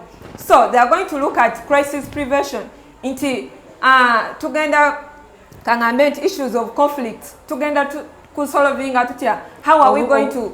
But we have the African Union now. We have African Union. Foundation. It is supplementing the efforts, just as like any other. Let me say we have civil society in Uganda, we have NGOs. They are here not because they are shattering the government to work. No, they are here because they are supplementing the efforts of government. So the think tank is not shattering the work of the African Union, but it is supplementing on the efforts of African Union. And us as the Africans, we would gladly receive any person or any organization which comes out to supplement the efforts of what? Of African Union, because we believe in synergies. Fena watukwata wamu, you know, tusobola kuteka Africa mu maaso. So egenda kutunulira ebintu about policies, egenda kutunulira issues of democracy, of good governance, issues of rule of law. Those are the issues about service delivery. Abantu Africa, are they going to school? Are they having good medication? So those are the issues which is going to be in this think tank, because you know they are going to combine synergies, they are going to combine efforts in the think tank, and it is not going to only, you know, it is not going to not only be limited, but it is going to be broad. People are going to have this like any ideas about Africa as a nation. How can we take Africa, you know, on to be also like other world? Like for example, we have other like America and Asia, etc. We all know that we are fena tuli universal. Naye waliwo ebizibu nga be affecting Africa yokka. So chobolaba gundi think tank like these ones, when they come, we have to appreciate their efforts, because it has a tidal platform, and whenever someone puts there a platform for you, it is always good to see how you can use opportunity of this platform, not to let me say to criticize it before it even starts, not even to, you know, to shut it down before it even starts, because this is something. And there are some people who are arguing that maybe there's someone chairman who is heading it, he has ever been engaged in corruption, he has ever, people reform, you know. Reformed? People reform, and I think actually the NRM government, because this is someone even who also stood against the president of Uganda, but he said, come on, you come, we can work together. So it is about NRM thing. It is not NRM thing. I'm telling you that someone, even though you are my competitor, it shows, even though we disagree, but you can come together. And we work together for Africa, because at the end of it all, it is about people we are serving. It is not about our grudges. You understand? Okay. It is not about, but you know, what is between. First, let me first finish my points. Then you will, you know, you will ask later, just as I gave you time to do that. So, it is always what? It is always good for you as a person to always learn to work with, you know, with your competitors, because it is also you put good, your it differences. Is also good for you to live and leave others serve. But still, no one is going to be here for all 1,000 years. Coming back to find you serving. No. You should also live and let us others serve. But they will. It is the Ugandans who vote for the president. It is not it is not Amama Mbabazi who said that the president of Uganda should be Museveni. It is the people of Uganda that are the ones who put the president in that seat where he is. And when time comes of changing power, still the Uganda, because the power belongs to the people of Ugandans. They are the ones who decide. That's why they decide their president, they decide their members of parliament, they decide the members of local councils. So when it comes to the think tank, don't criticize someone just because he's a chairman, because of his former mistakes, because people reform. If you are not giving an opportunity to someone, omuntu okukyuka, abantu babeera bakyuka, naye bw'oba tomuwadde opportunity, bw'oba tomuwadde responsibility, kitegeeza like gwe nga gwe tokkiriza mu ki, tokkiriza mu reconciliation. Naye ffe as a country, we need, as Africa, we need to learn good ways of work. We need to reconcile. That's why even, President has reconciled with many people, So we should learn to reconcile, to forgive people, because we all know that no one is perfect. But when we reconcile and these people, we work on our responsibilities, that we can go forward. So this think tank, fetukiriza, inti egenda kuyambako Africa, amawanga gachi, amawanga ga Africa. Okuchusa, like enkulakulana, okuchusa ebintu, because we all know that security has a lot, because when you tackle security, when there is peace, ogenda kumanya nti people are going to work well, abantu bagenda kola bakole bulungi, there's employment opportunities that are going to be created, the conditions, the welfare of Ugandans, it's going to improve, because no one would work in an environment which is insecure. But at least if you have put there security, people can be able to work. So to me, I believe think tank, it is going to provide a platform for African leaders to raise issues, to raise concerns, how they can help Africa and move it forward, and how they can take Africa forward to be able to compete with also other continents across the globe. Because we believe we as Africans, we know our problems better. What do you believe? There are some people abali kujajinga. We have been in tubademu kuzi. We've been in like bagambye ebintu bingi they have misused the constitution. Yes, those things have been there, but we can be better. Tetusobola gamati. Now let's just sit tutule. Tubireke. No, tetusobola kuwanika. Okay, it's high time we discuss. Why are you only focusing on one another? That's where the problem is. So it's high time that you pack things and go and let the country move forward. It is not only about packing things and going. It is about how the country can move, even when other people go. Those are the things we should address. Thank you so much. Address individuals. Address the issues which are affecting Ugandans. And the biggest issue are leaders who don't want to Mwami Kasule nsaba tuwuliziganye. Njagala wano wenyini Mwami Mayanja we musabira ate ayingiriremu. No binyuma mwanyinaza agambye we should not discuss individuals, we should discuss issues. Which issues move without individuals? Because okay, these are the issues. These are the issues. These are the issues. Listen. But when we focus on issues and how we are running the continent as Africa, that is what defines the issue. Let's listen to governments come and go. Let me tell you, this think tank is not for governments, as I was telling you, that maybe it is for government of NRM, it is for government of the other country. It is a foundation, and this foundation will work with others. It will work with other governments which will come. Whether it is the FDC government, it will work with it. Whether it is new government, it will work with it. Whether it is alliance, it will work with it. Mwami Mayanja njagala mpulira okuva gy'oli. Mwami Mayanja omukago gw'amawanga ga Africa gulemeddwa okukola kye gulina okukola y'ensonga lwaki tulaba nti ate kati think tank systems okubanga zifoomingibwawo. Omukago gwa Africa. The African Union? Yes. Gulina cause, gulina history, gulina genesis, gulina specific objectives. N'engeri gye baguleetamu. The conversation started at home. Wakiwulira? Okay. Naye okudrawing obulungi ekifaananyi kyange, look at the East African community. Tugitaddemu nnyo pressure. Naye kimanyi nti bw'ogenda ku secretariat balina ebintu bingi bye bandibadde baagadde okukola, bye bandibadde bakoze. Naye tebabikoze because government tezifandinga. Ekyo kye kisumbwa ne African Union. Lwaki? Nti mu zino fora eziri formal, eziri legal, waliyo objectives abali mu buyinza ze batakkiriziganya nazo.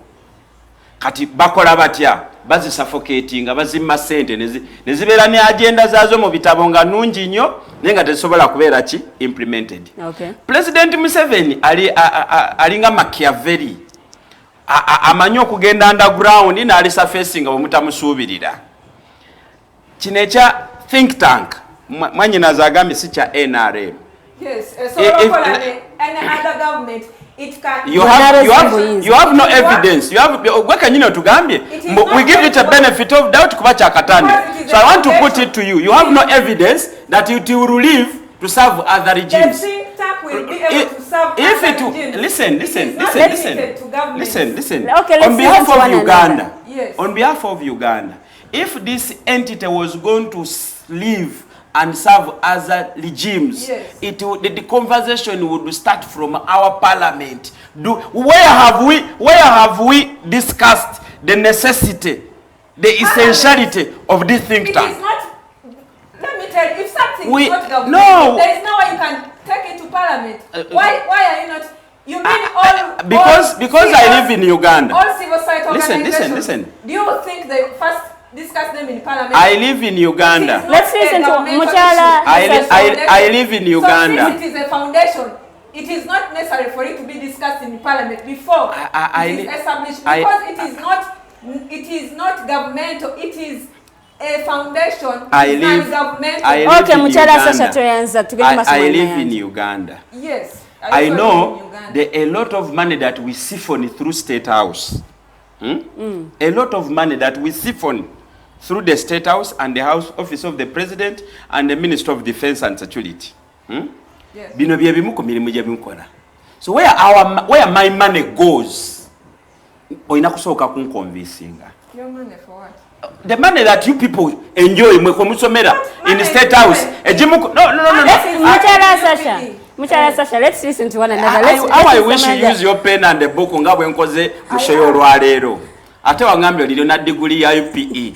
I hope you don't tugende exposing. Badde nkugamba nti nze abadde mu Uganda ebbanga lyonna. Manyi operation ezikolebwa mwami Museveni at the expense of Ugandans. Okitegedde, one of them was the route at Congo.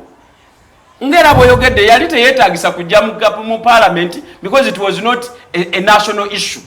UPDF is the one which went to Congo. Excuse me, we have taken UPDF. We took UPDF to Cameroon until when Honorable Winnie Byanyima blew the whistle on parliament. Agamba bano bagayi batutama jenga tebakoze eki. Agamba je bagagenda tegagenda na matage mbalala. Gagenda na sente zaffe. You get me? We have bali no obuvunanyizibwa bosoko tutegezaako tugenda wano tugenda kola ABC so that we can also okuyimirira nabo nga bafunye ebizibu nga bino bibajje Congo. We are going to pay 300 and how many million US dollars? How many? Nga tukyale baleba nachi na COVID. So nze abadde mu Uganda gino gyonna emyaka manyi mwami Museveni bwazannya obuzannyo bwe. Eno entity egenda kubeera funded by State House. Which proof do you have? Because abazungu balina followers mwe bateeka sente. Listen, no tebagenda babulira. Olaba tebasobola babulira majje gammwe nga bagatwala okunyaga n'okulepinga abakazi Congo. Bana babulira gye bagenda okuyisa sente zammwe. Kino ekintu abazungu tebagenda kifandinga olw'ensonga. Balina already bateeka sente. Bateeka sente mu peace mission, batadde sente mu kugezaako ku growing democracy, ebintu ebiri fomu. Ochiwulira eno yagenda obeera first continental NGO continental non-government organization ngate ediringa ku entity eri sensitive nnyo to government which is security. Nze guno omutwe gwange toyinza guconfusinga ng'onyumizamu they are going to offer us reports research mu education n'ebirala. Their work is specific. Security against military coups. Agenda yawe eri cut out. Okujjako nga tobyetegereza bulungi. Security against military coups. Nsonga za byakwerinda mwami Mayanja ze batunuulira. Ekigambo military coups nze nkitaddemu si kya Luganda. Si kya Luganda. Nze nkugambye nti the word security mu think tank it is against military coups. Bali concerned lw'abavubuka olwansonga. Ti President Museveni wano mu Uganda azimbye infrastructure nga tewaliyo kintu kirala kyonna kiyinza mukwata waluma okujjako amagye. Naye kati agenza olaba basemugayavu banne batondoka omwomu n'ayita abasigadde nga mumanyi bwe tunaabeera abagwagwa tugenda kuggwawo. Ekintu kino mwannyinaze saagala okisuga kotinge kuba nawe tukimanyi otugambe tukiwe benefit of doubt because kitandika butandisi.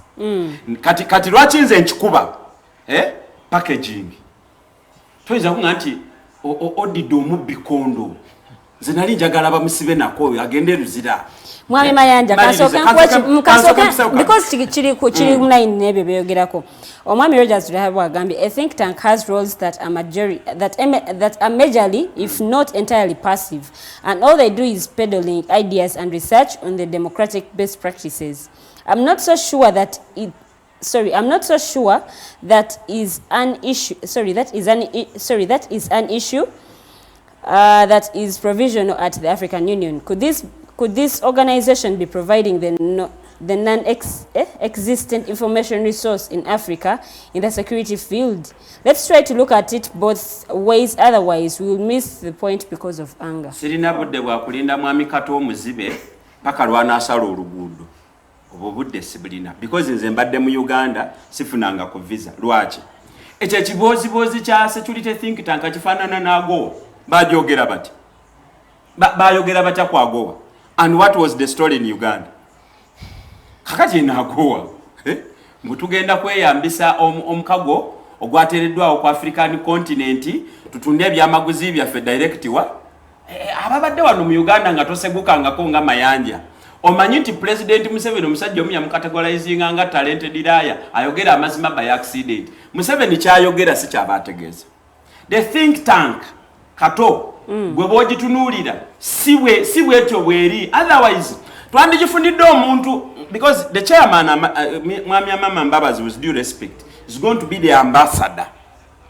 What is his profile? What is his profile?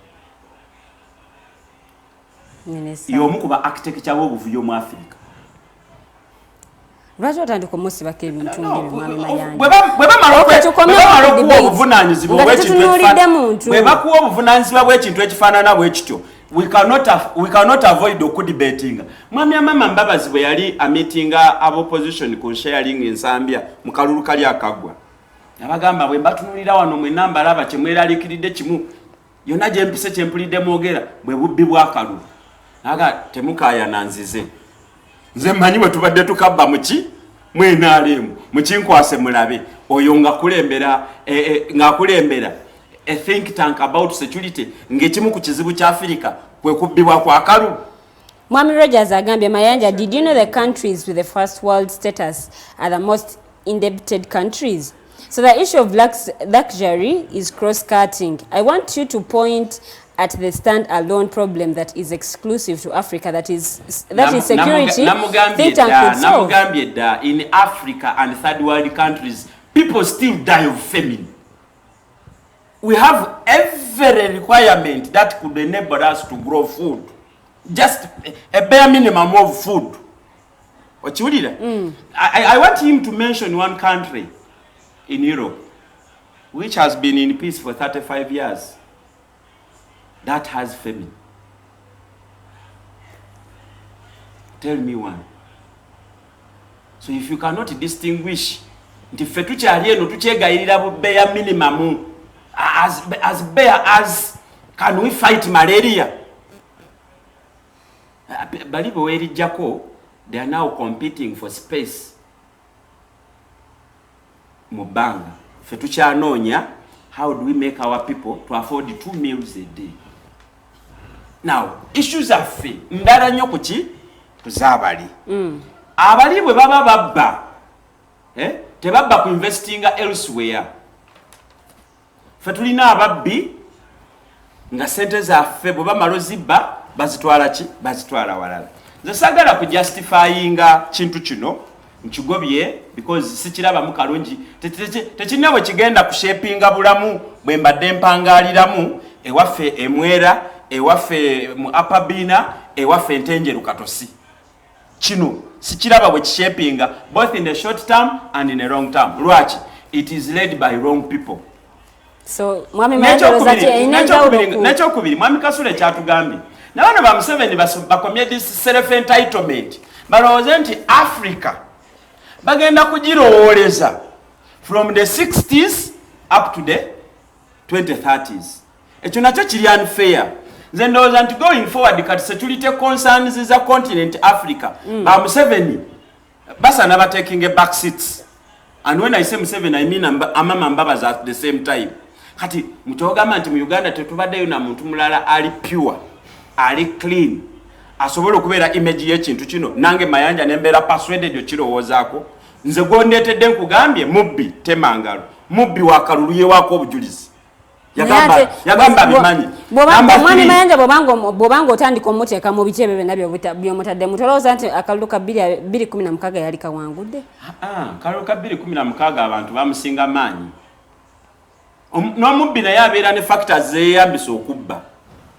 Tamala gabba buli wamu. nenze kugambi ku sharing hall ensambya mwami Amama Mbabazi ng'asisinkanye abaali bali mu mukago gwa TDA yaga nti ekibeera alikiriza bubbi bwa kalulu akenale mbimanyi nze manyi bwe nkola ki era n'abo ab'enale oyo atudde awo tayagala byogera Amama Mbabazi yakweka register yaabwe mwaka akalulu delegates conference register bagikolera ku nasi now oyo ye muntu asaana okulembera a think tank nze Mayanja ngisuubiremu ebirungi omusezi akulembedde olutabaalo mukyala Sasha yatugambye omwami ono alina obumanyirivu mu nsonga z'obukulembeze omusezi akulembedde olutabaalo nze ngambala abanaakomawo ng'okwata empisi ogiwa okuwooza lufula empisi omuntu yaliko ne prime minister wa Uganda yaliko prime minister mu government efaanana etya what was his achievement ye champion wa corruption scandals mu office of the prime minister oyagala nyogere kwa Amama Mbabazi yekka because nze buli gyokoma okumbuuza ekibuuzo kwa Amama Mbabazi nze ngakuleetera byensinga omujjukirako awe ngenda okusabira osooka osimba akati ndooza mpiteeyiteko mu comments endala Patricia Among agamba my sister needs some water this debate is not for her that is Patricia Among what bwayogedde Councillor Van Drake agamba it's just a Mara club for protecting the dictator. Namanda Rogers agamba in New Guinea when you talk about the NRM you obviously know your destination. In New Guinea when you talk about NRM you obviously know your destination. Jail or to be tortured. Let's not talk about democracy in Uganda. Bintu tubirekete tubyogerako. Sinzira ku mwami Namanda Rogers nga bwategeezeza. Anti awo batutuusizza. Yoyogera ojja kufaanana kakwenzi. Gwe yogera bakutwale nga Ferdinand nga toyina kye bakuwozezza mwaka mulambo obeereyo nga Masereka nga meya w'ekyegegwa bwe bamukola wa NRM. So nze kyenkugamba the reason of ekizibu kya Africa. Hello the voltage program joli mukola bamanyi gone gyosinzidde. Okay, once again I'm Tribe from Hoima. Yes mwami Tribe. Yeah, but what we should believe is that Amama Mbabazi is not the right person to serve in that office at the moment like this. Because I've seen him from his performance to basically as the Prime Minister of Uganda. He's not the best person to serve in that office. He's not the best person to serve in that capacity. Greetings to Honorable Ismail Kasule, the voice of Hoima. Thank you. Thank you so much mwami Tribe okubanga kwoli ensonga okubanga ozigoberedde tweyanziza nnyo tweyanzigabe Hoima ate batulabire munange obagambe nti bebale nnyo kubanga bagoberera ensonga mwami Kasule badde kina kyo. No mbadde nkugamba ekireese akabondo kano okuteekebwawo kubanga zino ku ezizze nga zimalako eddembe mu mawanga ag'enjawulo aga Africa. Ate nze ne nkugamba tutunulire tufokasinge kiki ekireese ku ezo mu Africa. Tuinamu democracy. Tuinamu democracy takyakola ki? Takyakola. Tuinamu corruption. Tuinamu ne military involvement. Muki? Mu bya ebyobufuzi mu mawanga ag'enjawulo. Okay. So nga to addressing that. Gwe nogamba mbogenda creating ziki kubanga they are just showing us that African Union omukago gukoze eki gulemeddwa kubanga Mwami Museveni azenga akola ebintu biyitirivu nnyo ebiri even against the African Union ng'akola ebintu teyeebuuziza ne ku African Union ye n'amala n'akola eki ebintu ebikoze eki byazza kukola. Nze ndaba ekisinga obulungi ekisingira ddala obulungi kye tulina okufokasingako on nga Africa nga okulaba nga tutaddemu ekitiibwa amateeka oba ne gundi eziriwo ezitulambika mu African Union. Okay. Ne mu regions mwe tuva. Because ne Jews twali to debating one about the East African Federation. Naye ng'olaba ekizibu kyonna ekisinga wano kivudde mu governance engeri ebyebufuzi nga bwe bitambuzibwa mu mawanga ag'enjawulo. Ng'okyekulembeza eggwanga abantu be bakugamba mbu oyo bannayuganda bonna bamukubako ebirowoozo ne bakugamba oyo nedda. Olese Jim Muhwezi bakugambye oyo nedda bamushenshalingako nawe gwe n'omukomyawo. Because you see oyagala ofuneyo abantu abafaanagana gwe kubanga oluddewo nawe byeweekoze bingi kati oleetayo abantu abanaakubiikirira abafaanagana gwe. Because you see generation kati ekyuse bw'otunuulira parliament waliyo abaana abato. Oshege parliament erimu abaana ba myaka 23 ba Honorable Badeke Ann ba Alobo Joan ba Nyakata Sinasi bali myaka 32.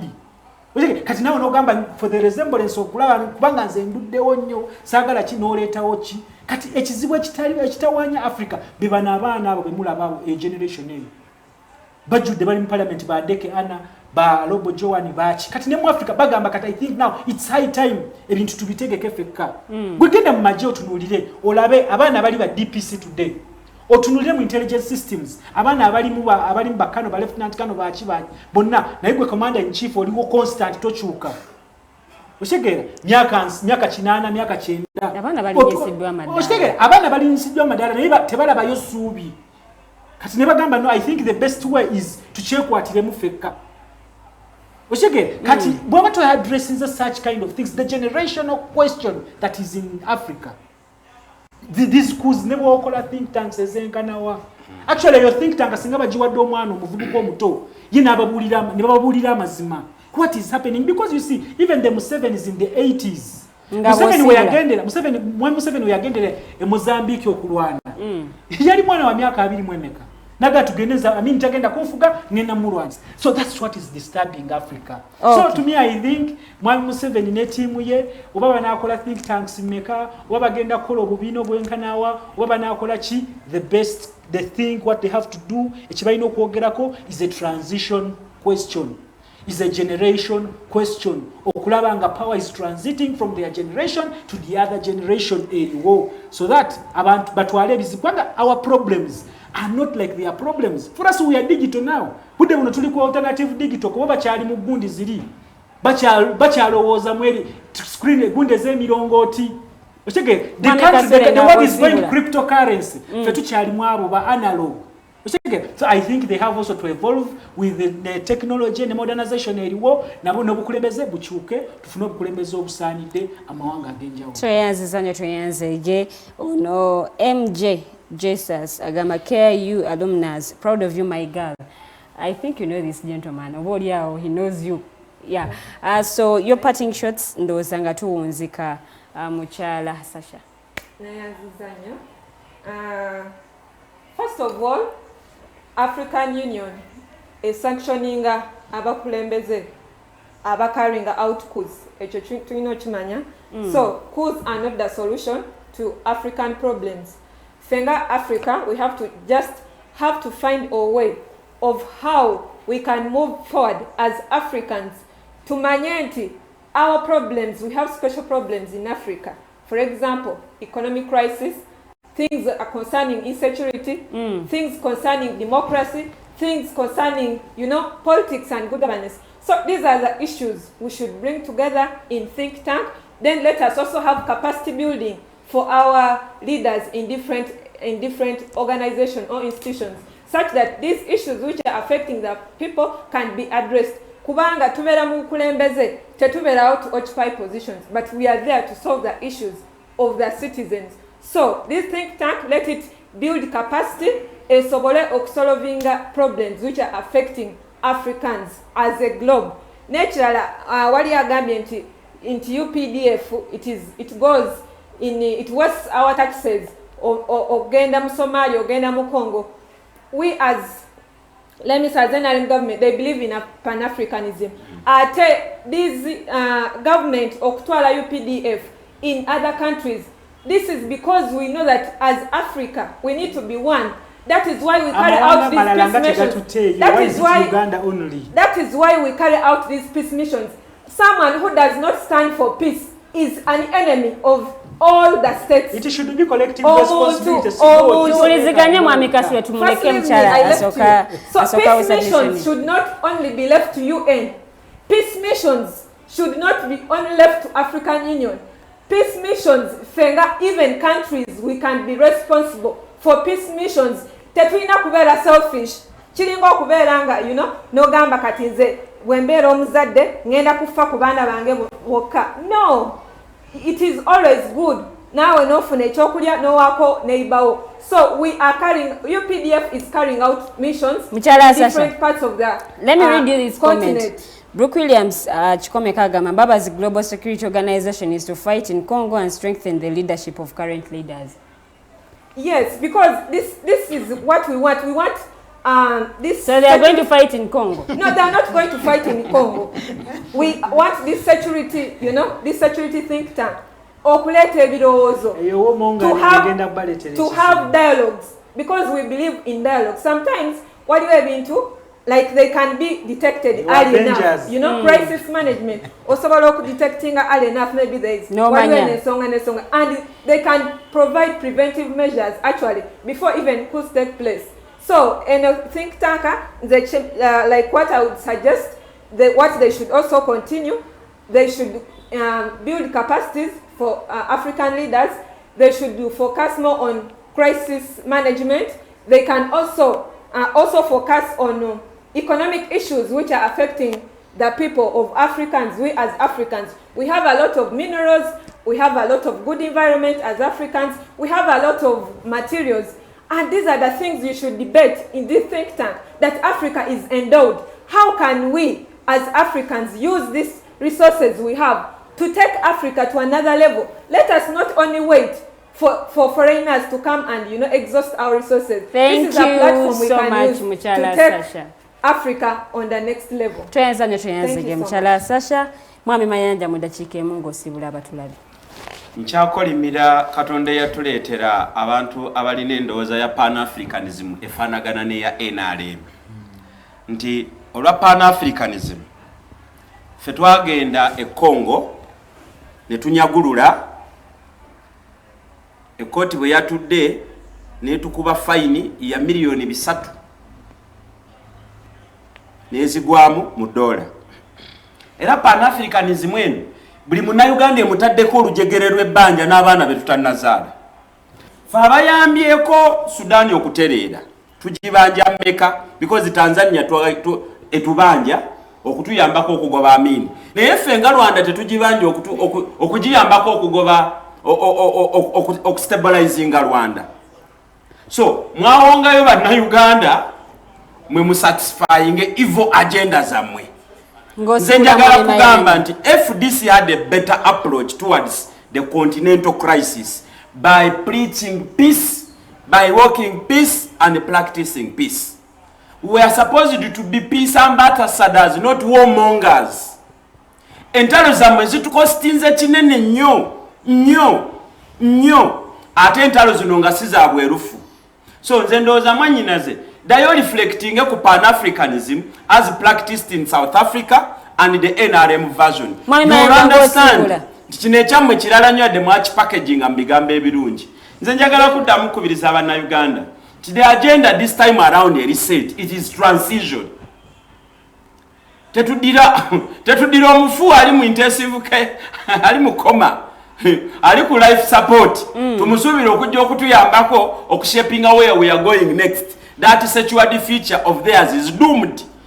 Mwe bannayuganda abandaba naddala abavubuka nga tonaweza myaka 5 yonna gye tubeera oba muli mu biyumba bya beti oba muli mabaalo oba muli mu club, the conversation must be transition. But tuva mukana akatuubagiro ke tulimu, where are we going, so that tetuddamu okugwa mu mbiri gongaze tulimu kati omusajja n'okola constitution ate n'ogyemalirawo. Mwebale nnyo mwebalire ddala. Tweyanziza nnyo Mwami Mayanja, tweyanzeege. Okay, then ku kintu kubanga nkirabye nga kijja nnyo about leadership. Ogamba nti because Amama Mbabazi is the one abamu tebaagala kukkirizamu eno think tank foundation. Mulina okumanya nti leadership will change for this think tank foundation. Omuntu bw'atandika kanambe. We shall come back and discuss it once it changes. For now it is discuss it when it changes. Right now Mwami Kasule tuwuliziganya. I think I'm going to close it from here because akadde kaweddeyo. Omuntu bw'atandika abalala bajja tweyanziza nnyo tweyanzege Muchala Sasha angenda kubanga nsibulira wano tweyanzege Brooke Williams webale nnyo kubanga kwoli n'abalala mwebale nnyo Mwami Innocent ayine byonna kwali nnyo omukyala Farida bikobere kwali agoberera ensonga omwami Tumuhimbi Sonoman kwali njagala okubebaza mwenna ababaddeko kuva gye twatandikidde paka ne tugenda okubanga tubunzikira Mwami Mayanja ntegeezeza nti tubadde ne Honorable Michael Kabaziguruka abaddeko ng'agoberera ensonga. Njagala kubeebaza mwebale nnyo bamikwano abagoberedde era nga bwe tuwayiza mu nsonga zino. Waliwo agambye nti debate eno yeetaagako Council Isaac Semakadde ne Honorable Muhammad Nsereko. Naye bye tujja kubanga ate tubitunuulira mu maaso awo tujja kubanga oba oli awo tubafuna nga mubasabye. Njagala okubeebaza nze Omumbejja Luwedde Lilian era nga benkoze nabo ku olwaliro kulaba nga voltage eno mugiraba nga bwe mugirabye ku kamera kuliko omukyala ate ditinyo nabukeera mu control mwaliyo omwami Katoto Musime ate nga abadde akwasaganya guno naguli oba direct okulaba nti buli kimu kitambula mu plan oba mu order ye mwami Rogers tuli ahabwe kambagaliza okubeera obulungi tusinkana olunaku lwenkya ku Snaptalk sawa 12 paka sawa emu ne ku Sunday sawa 10 mpaka sawa 12 program elisoni mukuru ejja kuba weri nnyo olwo nate wiki tugitandike mu bujjuvu mwerabe.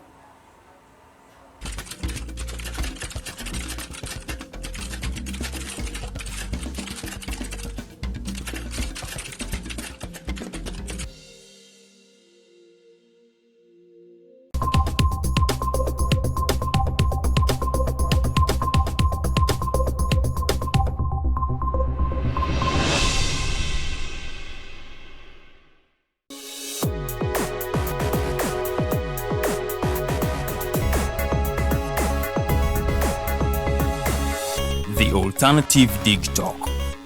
Real issues, real talk.